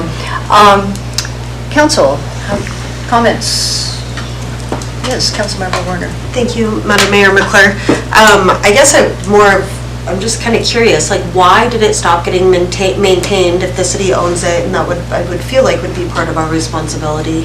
I don't know if there's historical documents out there at all about why. My personal opinion is there were no grave sites there. So the city has maintained, or the private entities, the pioneers maintain theirs, the Legion maintains theirs. There are grave sites or markers, but there weren't in that area. So I would think that would be why at least the city didn't do, and there was no entity other than that. The city owned the land apparently, so, I mean, it's just what's happened, but we're fixing that by this very act. Yes. And also too, just if you look at, like, there's portions even of the city cemetery where we no longer have like markers because there was no one there to maintain over the time. It was city land, but there was not like an actual, this is a long time ago, where there was not actual like entities maintaining it. It was all volunteer. So on the lower left corner, there's lots of people that are buried there, but there's very few markers, and so it's just happened over time in multiple areas. So. Yeah. As an example, I'm nearing the completion of my Solstice Cemetery tour that I'll be doing on June 21st, and I have, I think, about 6 people in the city cemetery that I cannot find graves for. And, but they're buried there, it's noted, you know, so we'll just sort of stand and meet them in a larger context. But yeah, there was a period of time where a lot of the markers were removed. They weren't the big plaques, they were smaller and they got removed. So, yes, Councilmember. I was just wondering about the chosen size, and was that always the Jesse Lee portion of the cemetery? Does anyone know that, or is this just a, you know, nice rectangular piece of it? Wasn't taken, hadn't been taken care of? I should know that, I don't. I mean, I don't. Nothing else was ever there. Yeah, I don't think, but if you go, I mean, if you walk through there, you can see where sites are at. Just walk through there, I just don't know. I mean, so I think, and, you know, and then we know like the Legion has their line on that one side, but just if you kind of like, it just forms up that way. But generally, I think if you walk through, that's the general area of where that, was. And the remainder of the yellow is city? Yes. Yeah, the horseshoe piece is the city. Okay. The one in the middle of the horseshoe is the Pioneers. The upper right is the Legion, and the lower right is the Masons. Okay. Councilmember Barnwell. I'm personally a big fan of this plan. I just think it's a really nice way to recognize the Jesse Lee home we lost. It's a big part of our history, and supporting Qutekcak, which we may not have always done in our history or our past. And I think I really honor you guys or admire you guys for pursuing this. I think it's a great plan. And yeah, I wish you luck. I hope it passes and we can move forward. So this resolution authorizes the city manager to negotiate the terms of agreements. So it will, as we said, come back to us again if there are any minor corrections or amendments. But by voting tonight, we have the process going officially. Yes. Any other comments before we vote? Yes. I'd just like to go ahead and say thank you, Madam Mayor. I'd just like to go ahead and say thank you to Qutekcak for acknowledging that this was there and that it needed to be addressed. Over the years, you've done a lot of work in there, and I just really appreciate your efforts, so thank you. Okay, are we ready to vote? Mr. Clerk, we're ready. Voting on the approval of Resolution 2026-034. Draper? Yes. Kreitz? Yes. Barnwell? Yes. Warner? Yes. Calhoun? Yes. Osenga? Yes. And Mayor McClure. Yes. That resolution has been approved. Okay, thank you, and thank you for bringing that. Thank you. Thank you very much.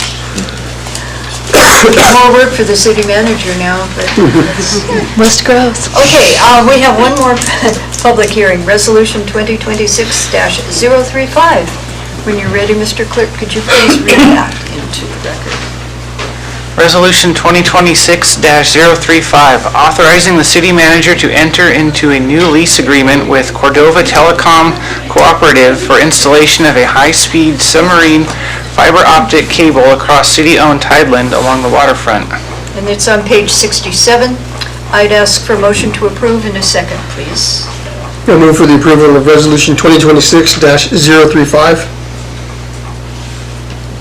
I second. Okay, it's been moved and seconded. Administration, you must speak to this. Thank you, Madam Mayor. I will invite the harbor master to come speak to this item.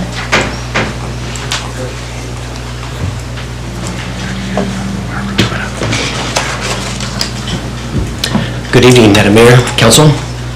Like Chris said, we're looking for authorization this evening to enter into an agreement, a 20-year lease agreement with 2 5-year extensions with Cordova Telecom to install a 1.85 single cable through city tidelands and then proceed up the beachfront. If you'd like to page it in your packet on page 73, I'll kind of describe this area. And then after this cable comes up Resurrection Bay and heads west about Monroe Street. Thank you, Chief Tyler. At the low water mark, they'll install a concrete head wall that will be buried underground and then trench up to the red line using an excavator.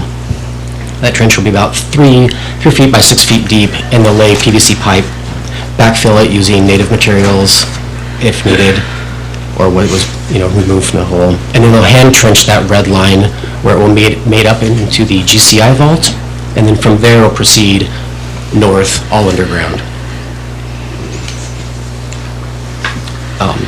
Pretty straightforward project. They don't expect this to last more than 2 days. They're planning for 4. I've spoke with campgrounds, with the deputy director there. They don't see it interrupting any of their service depending on the time of the year. At the last conversation, they want to split it up within two phases. The first phase will be what I just described, and then at some point the cable laying ship will come in and feed the cable in through the PVC pipe, head wall PVC pipe, to their manhole. I left that little nugget out. So after they dig their trench, if you go onto page 76, sorry, 77, it talks about the manhole that will be installed, and that will just be south of the GCI manhole. That will be flush mounted and with the grade that's currently there, so there shouldn't be any obstruction or interruption of service after this project is completed. Okay, thank you. We may have questions later, but did you have anything to add?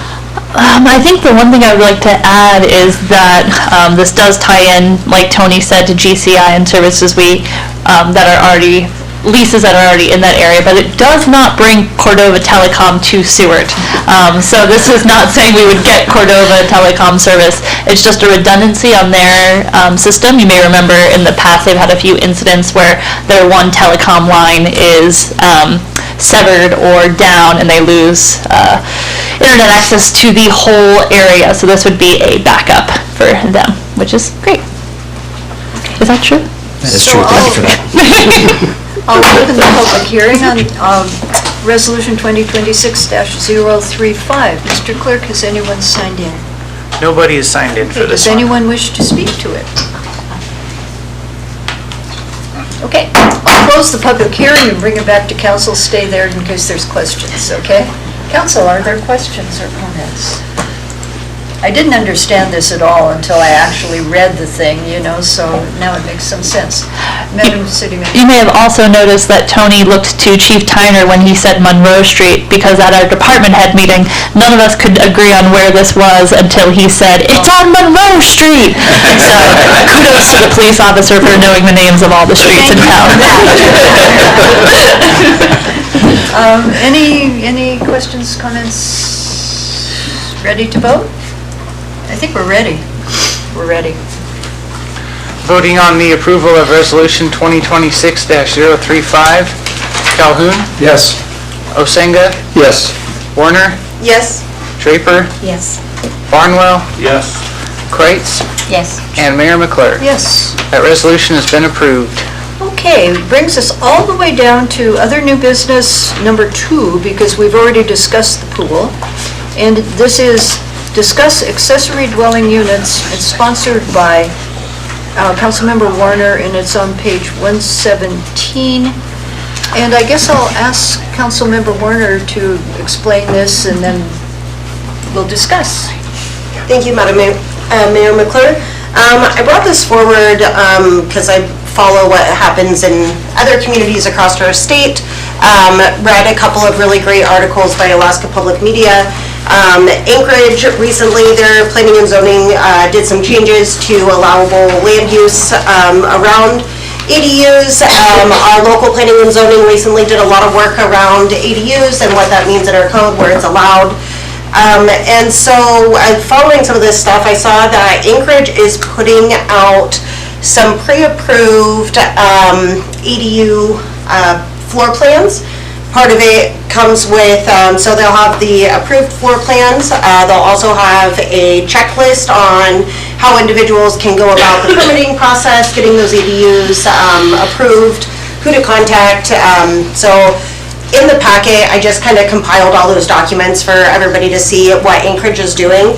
One part that's not included in the packet that I think would be very beneficial is a material list for any approved ADUs floor plans, so that way individuals that are interested in building these types of units on their property can take that material list right into Home Depot or Lowe's or wherever they get their building supplies, know what that's actually going to cost them. There are a lot of people in our community that have those skills of their own, so just kind of the skills of being able to build and a smaller unit like this. So it just kind of removes some of those barriers to help increase our housing market. And yeah, I wanted to bring it to a discussion of council to see if there was any appetite in asking administration to explore what this would look like in our community. Okay, thank you. Comments, questions? Vice Mayor Osenga. So I just have one question. So what you're actually, out of all of this, we're just looking at a catalog of pre-approved small housing and unit designs? Is that what I'm getting? Yes. The ones, so it's just a way of, okay, got it. Took a second, I lost it, but yeah, I got it. Thank you. Councilmember Draper. Yes, thank you, Madam Mayor. I want to thank Councilmember Casey for bringing this to council. Anything we can do to add some housing in Seward, I think, is a great idea. I just wonder where the initial catalog of units would come from. Would we just steal Anchorage's, or would we? I mean, I don't know if there's certain designs that would work better in our climate and our snow load and things like that. have any ideas along those lines? In response to Councilmember Draper, I think those floor plans and the design and who builds them or who creates it, I would kind of probably like to look at planning and zoning and have, because they've done so much work around the ADU. I don't know if that would fall within their purview, if that would be community development, and then they just bring back to council some ideas. We could steal Anchorage. I mean, maybe they're willing to share. I don't know. These are all pretty cute. Go ahead, Vice Mayor. Thank you, Madam Mayor. I'm just trying to wrap my head around this. So how much are we planning here? I mean, what are we actually saying that this is going to amount to? Because you have different houses on different lots with different people with different ideas and what they want. So what are we, I mean, it sounds like we're trying to say this is what our guidelines are going to be as a city, and we're going to tell everybody that they need to fit in certain guidelines of what we want them to build, or I'm trying to figure out what you're getting at here. Yeah, sorry. Go ahead. Thank you, Madam Mayor, Clerk. In response to Councilmember Osenga, no, this wouldn't limit anybody if somebody else had a different floor design or something else that they were interested in building on their property. This just essentially gets people over that hump of, I don't know how to do a floor design, I don't know who to contact, I don't know how to build a material list. It just kind of removes some of those barriers, and also giving them a checklist of what permitting they might need to look at, who they would contact, because I believe it's on, checklist is on page 128. So Anchorage's checklist starts on page 128, and it just has like contact zoning, kind of your review, how long that might take, notify city and water, what that looks like, is there a cost associated? It just helps get over those barriers that individuals maybe don't know how to start to get them started. Councilmember Calhoun. Thank you, Madam Mayor. I don't think it's a bad idea to have a checklist that I'm making an assumption, which is a dangerous thing, that community development probably has something like that already for people that want to build or develop property. And the one thing that I want to not do, and I will tell you, I personally don't care what Anchorage does, I don't want us to get into the business of being architects or building designers when there are people out there that make a living doing that. And I would not want to see us get into competition with that industry, and it may not happen that way. I just want us to be careful what we delve into and maybe have a little further discussion on those things. But if I'm mistaken that community development has already a checklist, you can let me know, but I believe they do. Yes, we do have a checklist both in the building department and the community development department for this sort of thing, which we could publicize better, probably. Maybe if we made that public more. Of course, I guess if you're applying, I'm trying to think back when I had my house built, but then I hired Swenson, it was at the time, but, you know. What is that checklist? Yes. Well, it was just making me think personally. So I know, like the ADU that I had built, Ed Hartman actually built two similar ones in town, so it's kind of almost the same thing. I mean, so like a contractor may already have something like that that's already been pre-approved anyway, and he's building multiple ones of those already, because I know mine's the same as what's behind Resort, and there's another one up on, I can't think of the name of the street, but it's all kind of similar, the same stuff, what he built, So, it being a discussion, is there agreement one way or the other? Should we proceed with asking administration to develop something, or? Madam. Councilmember, Vice Mayor Senga. Thank you, Madam Mayor. I'm kind of hearing that maybe there's some things that are already out there that can be utilized, that we have existing, and we might not need to actually go this far into this if it's already there. It just seems like we'd be duplicating work that's already been done, but I'm not sure exactly to what extent we're looking at here, but it seems like we've already got some of this already. Is it conceivable to get some kind of brief report from the city on what exists for people now if they were to ask? Yes. I know, but I mean, or we could have our building inspector person come and speak for a moment? I didn't sign in. Yeah.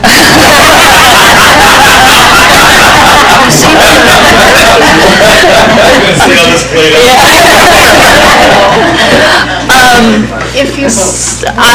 sorry, did you want to say? You don't have to. Yeah, go for it. No,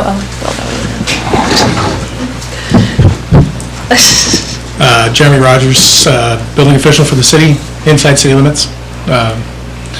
So just to clarify a few things that were in the report, Anchorage, the municipality does require a lot more things than we do here. So they require engineering on all structures besides small sheds. So ADUs, and just to clarify, an ADU is actually not just a separate building. It is, it can be inside your existing home. It can be turning your garage into a rental. So an ADU encompasses many things. What Anchorage is doing is they are trying to streamline their process because it is a very long and lengthy one. They have multiple private entities that they tie into between natural gas, electric. They have to tie in with their water service. They have multiple inspections for different trades. So what they're doing makes a lot of sense to speed up their process. Here, we don't require engineering on ADUs or remodeling of homes or garages. Our only hang-up right now is modular homes that are coming from outside of city limits. They're being built. We need to make sure that they're being built to our standards, that they can handle our snow, our seismic, our wind. So we are working on a couple of those for the first time, and are pretty hopeful that this is going to work out for people. But there are a lot of companies, websites, lots of things that you can get your plans from, you can get takeoffs from. So this really would be kind of the city entering into really a private sector job, as you will. So it's not a bad plan, but it's not really something that the city itself here would really benefit from, whereas a large city would. So, and if anybody had any questions? Questions for Jeremy? Did you want to say? I don't have a question for Jeremy, but sorry. But I could add to one of the things that we're looking at here, that when I looked to Jeremy and said, do we have a checklist? He said, sort of. So maybe as a first step, we could create that checklist that shows what those steps involved are between idea of an ADU, which accessory dwelling unit, to completion of an accessory dwelling unit, and create that sort of thing, and showing what that is like in Seward and what that entails, and maybe adding some resources for people who are looking for those plans, and kind of take that as a first step and go from there. That sounds good. Actually, that's a big step.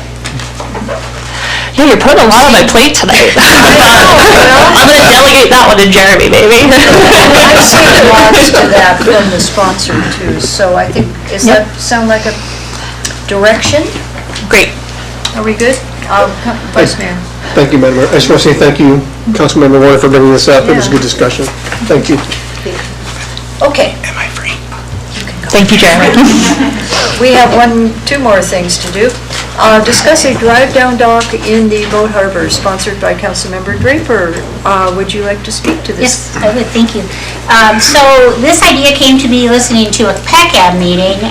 One of the public speakers was terrified that we were going to be using up all of the potential area for a drive-down dock.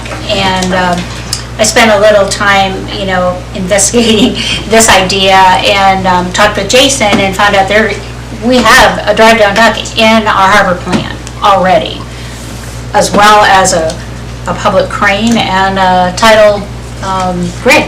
All those things are in the harbor plan, but when I talked to Jason about it, came up with the idea to see if there's an appetite at the council for doing a study to see where's the best place for the drive-down dock in our harbor, to investigate the areas that are there, to include the place where we have the lease sites now. Perhaps that is the best place, but to have a study done to see where's the best place and to start looking at this and trying to bring this to fruition. I mean, we are one of the few communities that does not have this.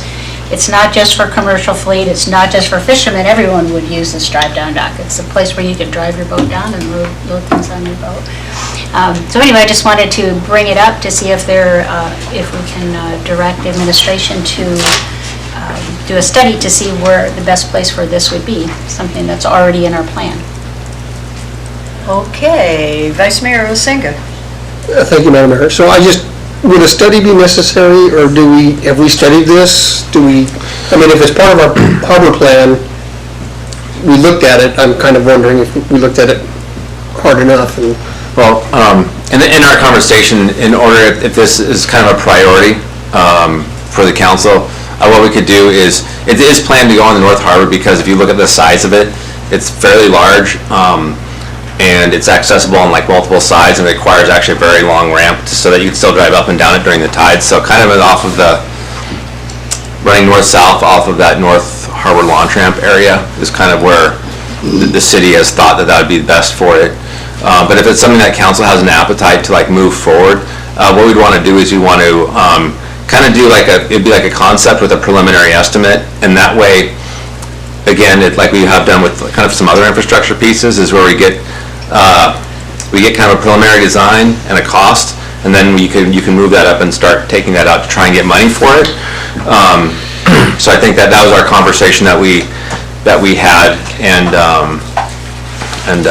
if that's the will of the council to kind of prioritize that and look at making that happen. And I did with Council Member Draper and Barnwell, I showed them pictures of all the drive-down docks of other areas in the state and what they look like, and cranes and all that kind of stuff, just so that they can have an idea of what other communities have. So, yeah. What do you think? It's not something I know anything about, so, Councilmember Warner. Thank you, Madam Mayor Clerk. I'm in support of looking at this. I think our harbor and our port is one of our most vital pieces of our community. Not only is it great for our marine industry, but also so our fishermen, our commercial fishermen, our tourism, our charter boats, and we all live here because we like our harbor and the ocean, right? But I think investing in our harbor is a smart choice, and if things like drive-down docks and cranes are something other communities have looked at, I think it's well worth our time and energy. And in the midst of this discussion, the previously designated, in our plan, the designated area is not the South Harbor uplands. So I've been getting calls about that. So just so people know, that's not what we're talking about right now, right? Right, no. It just came up because... And if you look at just basically the size of what other people have, they're usually 60 by 100 or 80 by 80, so they're very large, so that way you can actually get boats on multiple sides at one time. And the boats that are going to be using these could be all the way up over 60 feet. And so you actually need a fairly large open space. And the current distance between the two docks that are over there right now in that area, even if they have big boats parked on them right now, it's almost 200 feet even from boat to boat. And so you have plenty of room for maneuvering. And so I think if you look back, that's probably why they intended it to go over there, because of the space and being able to have a dock that's accessible on multiple sides. Whereas if in the South Harbor Uplands area, that dock would only be able to have one face to it because the way it sits, and then you can never drive up the ramp on low tide because the ramp would be way too short. So. I just wanted people to understand that. Councilmember Baumann. Is it possible that the harbor master come up and kind of speak to this, or? It is possible. Do you have a question? Yeah. Well, were you awake back there, Tony? It's riveting. I just wanted to ask you what, I mean, obviously there's a need for it. How big of a need do you think there is? There is a need for it, and like you guys touched on, it'll be several user groups that could utilize a drive-down dock. I think it'd be a great addition to the harbor. So, what direction were you asking? So basically, we just need permission to be able to bring something back to you of like it's basically like a simple task order from somebody to say like, this is how much it would cost to create like a cost estimate for this and a concept. And so we would be bringing something back to you for you guys to discuss and vote on if you guys want to spend money on it for going in that direction for it. Okay, I'm seeing nods. Okay, you have direction. Great, thank you. Thank you, Tony, that was easy for you. Okay, we have one other thing to do. Appointing a planning and zoning commissioner for a term set to expire February 2028. We have two applicants, and Mr. Clerk, would you guide us through this process, please? Yes, I would be glad to. Just give me 1 second here. So the memo in the packet on page 131 just kind of explains that Commissioner June Pemberton resigned on March 5th of this year, and we've been advertising the vacancy ever since with the idea that the appointment would be made tonight. During that time frame, we received two applicants, a Tina Siptrot and Robert Coleman. And so because there's multiple people applying for one vacancy, City Code directs us to use paper ballots, so I'm going to pass these out. Excuse me, before you do that, it's been requested by a council member that we allow the other applicant, she didn't realize that she could speak during that 3-minute time. Is council okay, if she's here, would council be okay for her to introduce herself at this time? We haven't had to do, but we've been wanting to have people do that. So come on up and introduce yourself to us, please.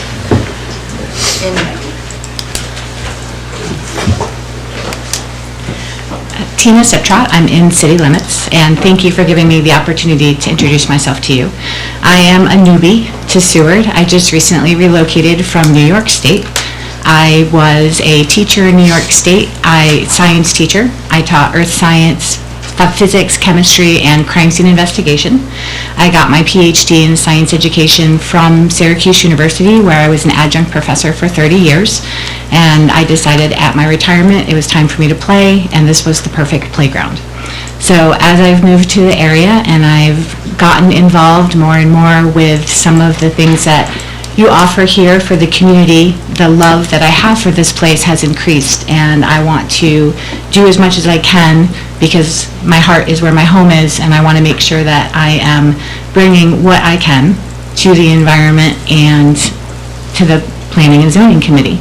So having sat on several committees that have been involved with public affairs and a marriage between public affairs and science, I was nominated as a New York State Master Teacher, where I was able to sit on several committees that allowed us to integrate the curriculum into very small maritime, if you will. So the Thousand Islands brings the ocean waters in, and as it moves through the Oswegatchie River, we've had a chance to look at several of the different things that have happened in that area and taking a look at some of the advocation that has taken place.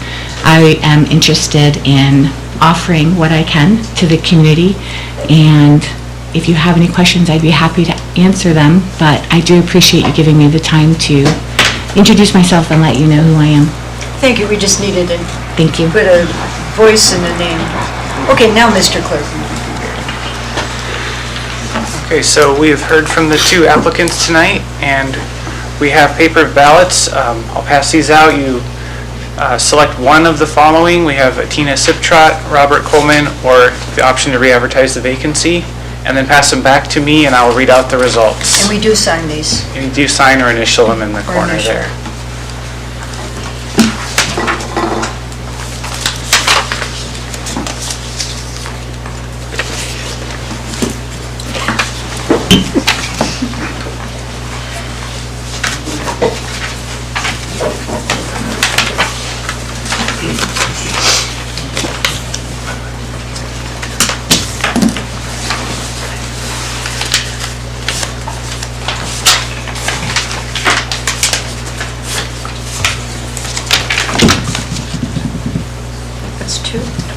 It is too.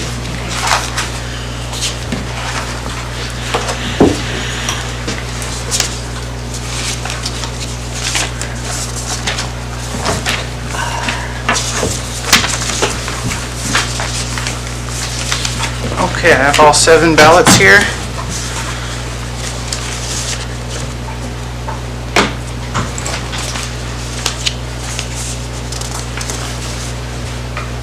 Tina Siptrot. Tina Siptrot. Tina Siptrot. Tina Siptrot. Tina Siptrot. Robert Coleman.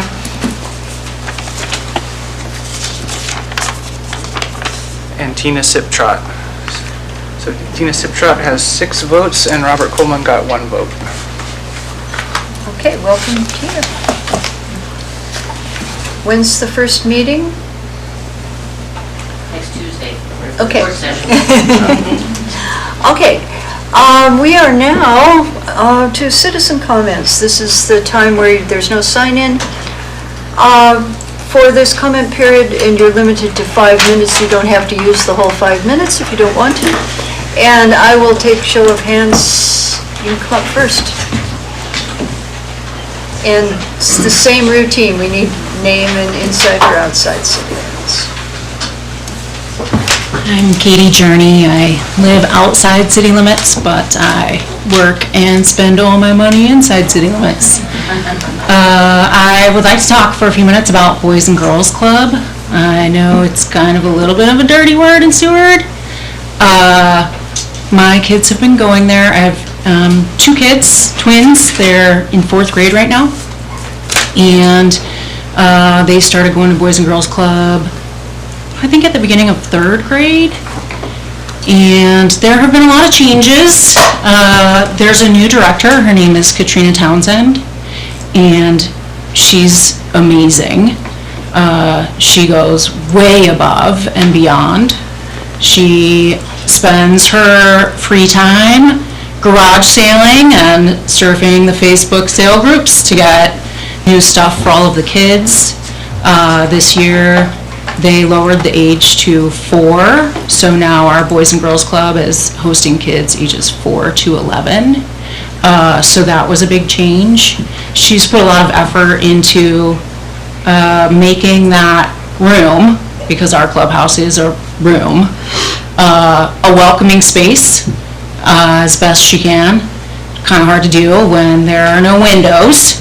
There are no windows at our clubhouse. I'm telling you these things because when you go to the Boys and Girls Club website looking for the clubhouse in Seward, what you will see is a brand new gym and ballet classes and all of these incredible things that are not happening in Seward because they have consolidated all of the Boys and Girls Club information into one spot, and everything that you will find is about Boys and Girls Club in Kenai. Our kids are not getting the same things. They're not getting anything remotely close to what they're getting in Kenai. Our food grant ran out. We do not have access to a kitchen. Katrina Townsend leaves during the day when there are camps, like for spring break, and goes to her house to cook lunch, and then she brings it back. She tried using like a hot plate and a crock pot or a crock pot and a microwave, but you can't do that at Boys and Girls Club because you blow the fuses. Unfortunately, Katrina lives in a motorhome for the summer, which means that preparing food off-site is no longer an option. It's a little crazy to me that that's a problem when there's a kitchen upstairs at the senior center and there's a kitchen downstairs at TYC, and she's not allowed to use either of them. It seems like there could be some partnership happening there so that our 4-year-olds to our 11-year-olds are being fed when they go to Boys and Girls Club. Some other things that Boys and Girls Club does not have. Staff is very important. Katrina's husband spends a lot of time volunteering so that she can leave to cook the lunch. He's been on the payroll for a little while, but now had to get another job because the pay to work at Boys and Girls Club is shockingly low. An example, they're currently advertising starting at $15 an hour. Just for perspective, a parking lot attendant for the city of Seward starts at $21 an hour. It is my understanding that the city of Seward fully funds Boys and Girls Club in Seward. I have submitted a FOIA request looking for their sheet, their report of how Boys and Girls Club is spending the money. I was hoping to provide you some of that information, but I have not gotten my free public information returned to me yet. It is a little bit alarming to me that the city of Seward is comfortable paying someone to monitor a parking lot more than they pay someone to monitor children. Our kids at Boys and Girls Club deserve all the same things. I realize we will not get them, but at the very least we need more staff, because the Boys and Girls Club policy is a 20-to-1 ratio. But when you have all of those kids just trapped in a room with no gym facilities and no basketball and nowhere to eat, what do they want to do? They want to leave, right? They want to go to the park. They want to go to the Sea Life Center. It would be amazing if they could walk to the pool, but they can't do those things if there's only one person to monitor them. Even teachers utilize parent volunteers for field trips. So please look into how Boys and Girls Club of Kenai Peninsula is spending the city's money, because I'm not convinced that they're spending all of your money on our club, and that's a problem. Thank you. Thanks. Who else wants to speak? Tim?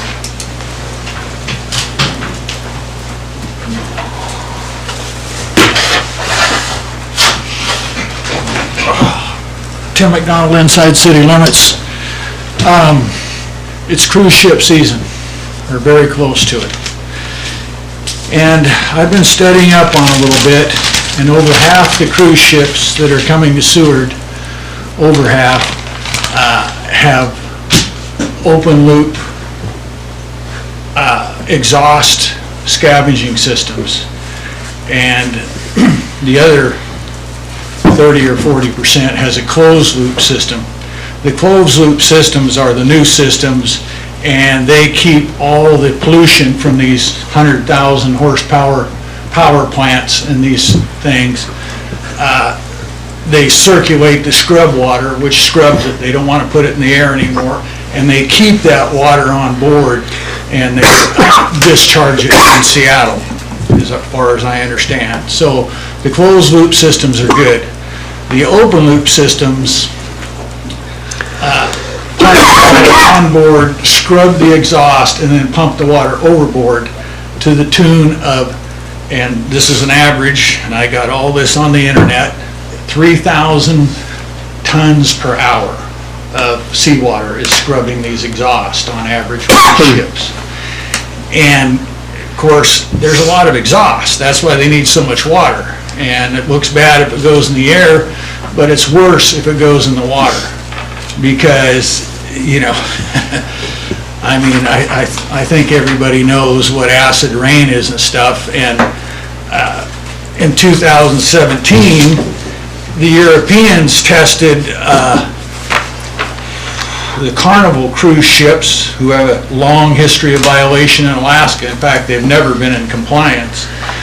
And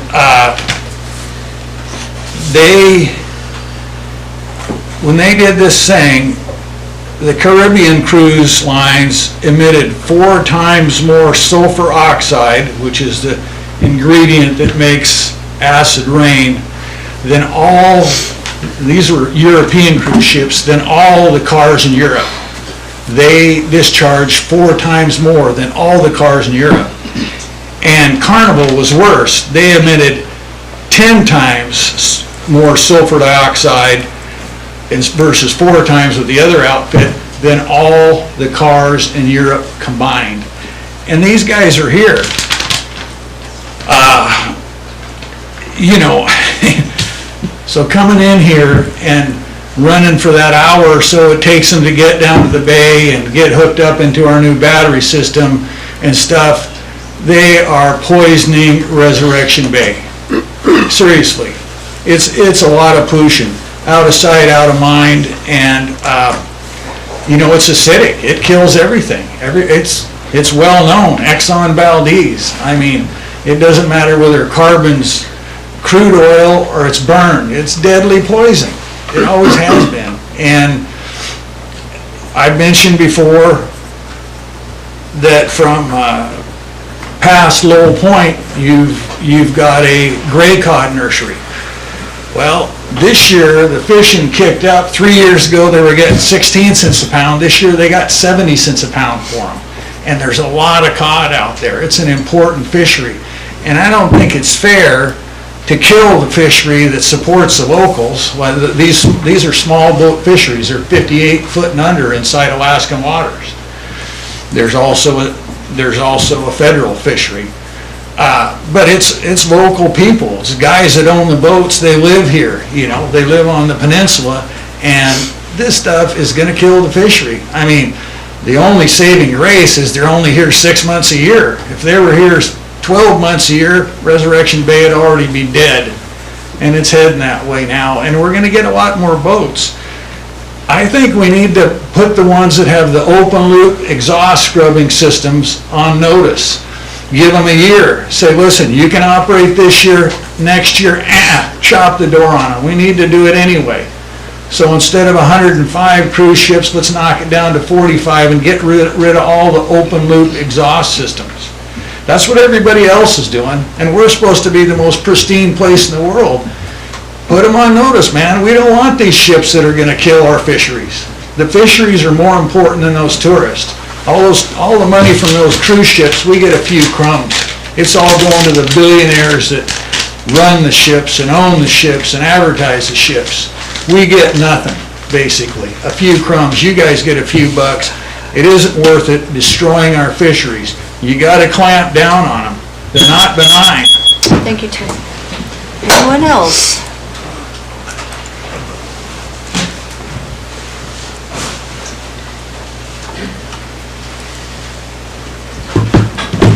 Sarah Tugas, inside City Limits. I just want to say thank you guys for being open to further discussion regarding the pool. And I look forward to what the future of the pool holds. And thanks again for being here tonight. Thank you, Sarah. Anyone else wish to speak?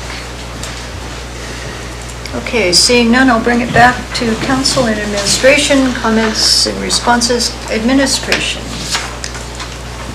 I'm all good, thank you, Madam Mayor. Mr. Bickley. I'm good as well, thank you. Okay. Councilmember Calhoun. Not too much tonight, Madam Mayor, thank you. Just one thing I do think is this year I think we're only supposed to get about 76 cruise ships. From what I understand, the number's down anyway, so maybe that's a good thing.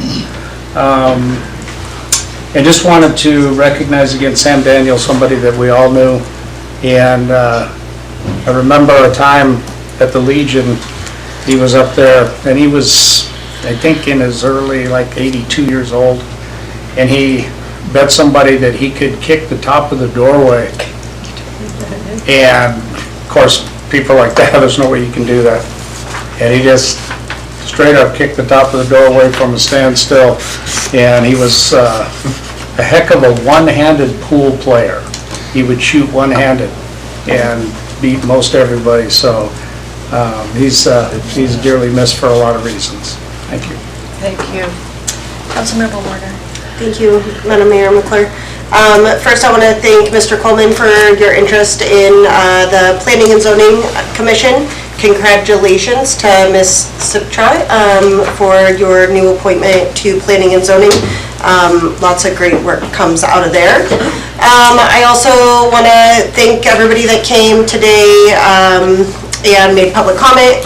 The public process is very important, and we can't do a lot of the work that we do if we don't hear from the public, so please continue to stay engaged.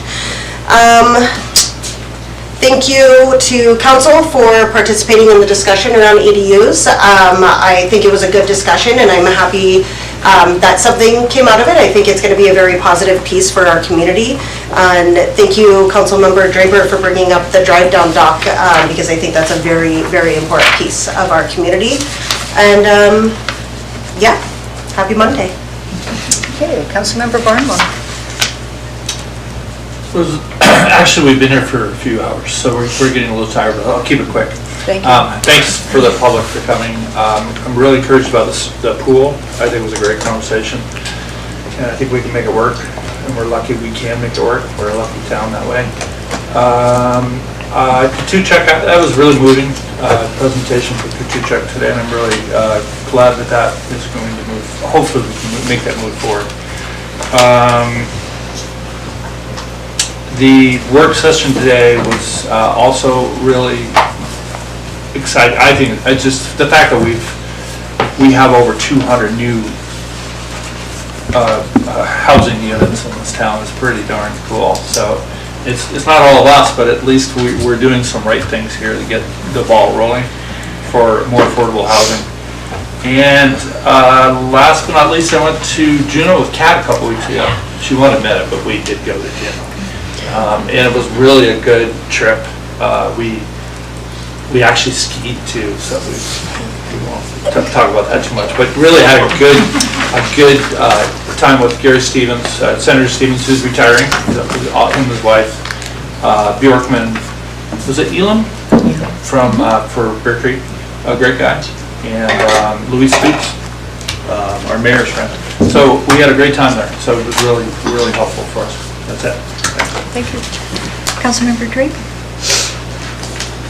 Everything Casey said? I know. Plus, I was thinking, can you imagine being the hometown of Lydia Jacoby and not having a pool? I look forward to figuring that one out. That's all I got. Councilmember Kreitz? I think Vice Mayor say. They all say it before us, don't they? Vice Mayor Osenga. I'll say welcome to Tina to Planning and Zoning Commission. Thank you for stepping up, Robert, and volunteering. I was happy to see the amount of interest in our development reimbursement program and that we were able to move forward with some action on that. I think it's just a good thing to help development in our community. And then thank you, administration, for all your work, and good luck on all your future endeavors. You still this evening. Thank you. Yes, we've given administration quite a bundle of things to deal with and move on. It's pretty exciting what Seward's doing right now, and the fact that we can work together even with those people that were sitting there from the borough. I think we're going to come up with something really good with the pools. So I don't want people to have to swim in First Lake ever again. It was deeper then, before they did that little cut where it drains. So there was a dive board. It was quite a thing. In fact, it used to be called Harriman Lake before I was born even, and it was a big deal. So, but it was squishy on the bottom. Yeah, and anyway, as I've said, as a frequent person, I spend a lot of time at the cemetery, and I spoke with RBHS. I'm the president of that, you know, and they were quite receptive to this whole idea of Qutekcak receiving that too. And I think that this is going to be a real asset when we can convey that land to the people that should have it. I also have a little promotion. I should say Thursday night at 7, if you're interested. Our BHS, we have over at the library our third Thursday presentation, and it's going to be a retrospective on the Swingin' Grannies softball team. And we have 2 existing former members that are coming to speak to it. It should be we've got lots of pictures and lots of stories, so if you're interested in that, that's what we're doing there on Thursday night. Any other comments? I'm echoing what they all said. We don't have to hear it again, but welcome and all that. Okay, I will adjourn us at 9:25.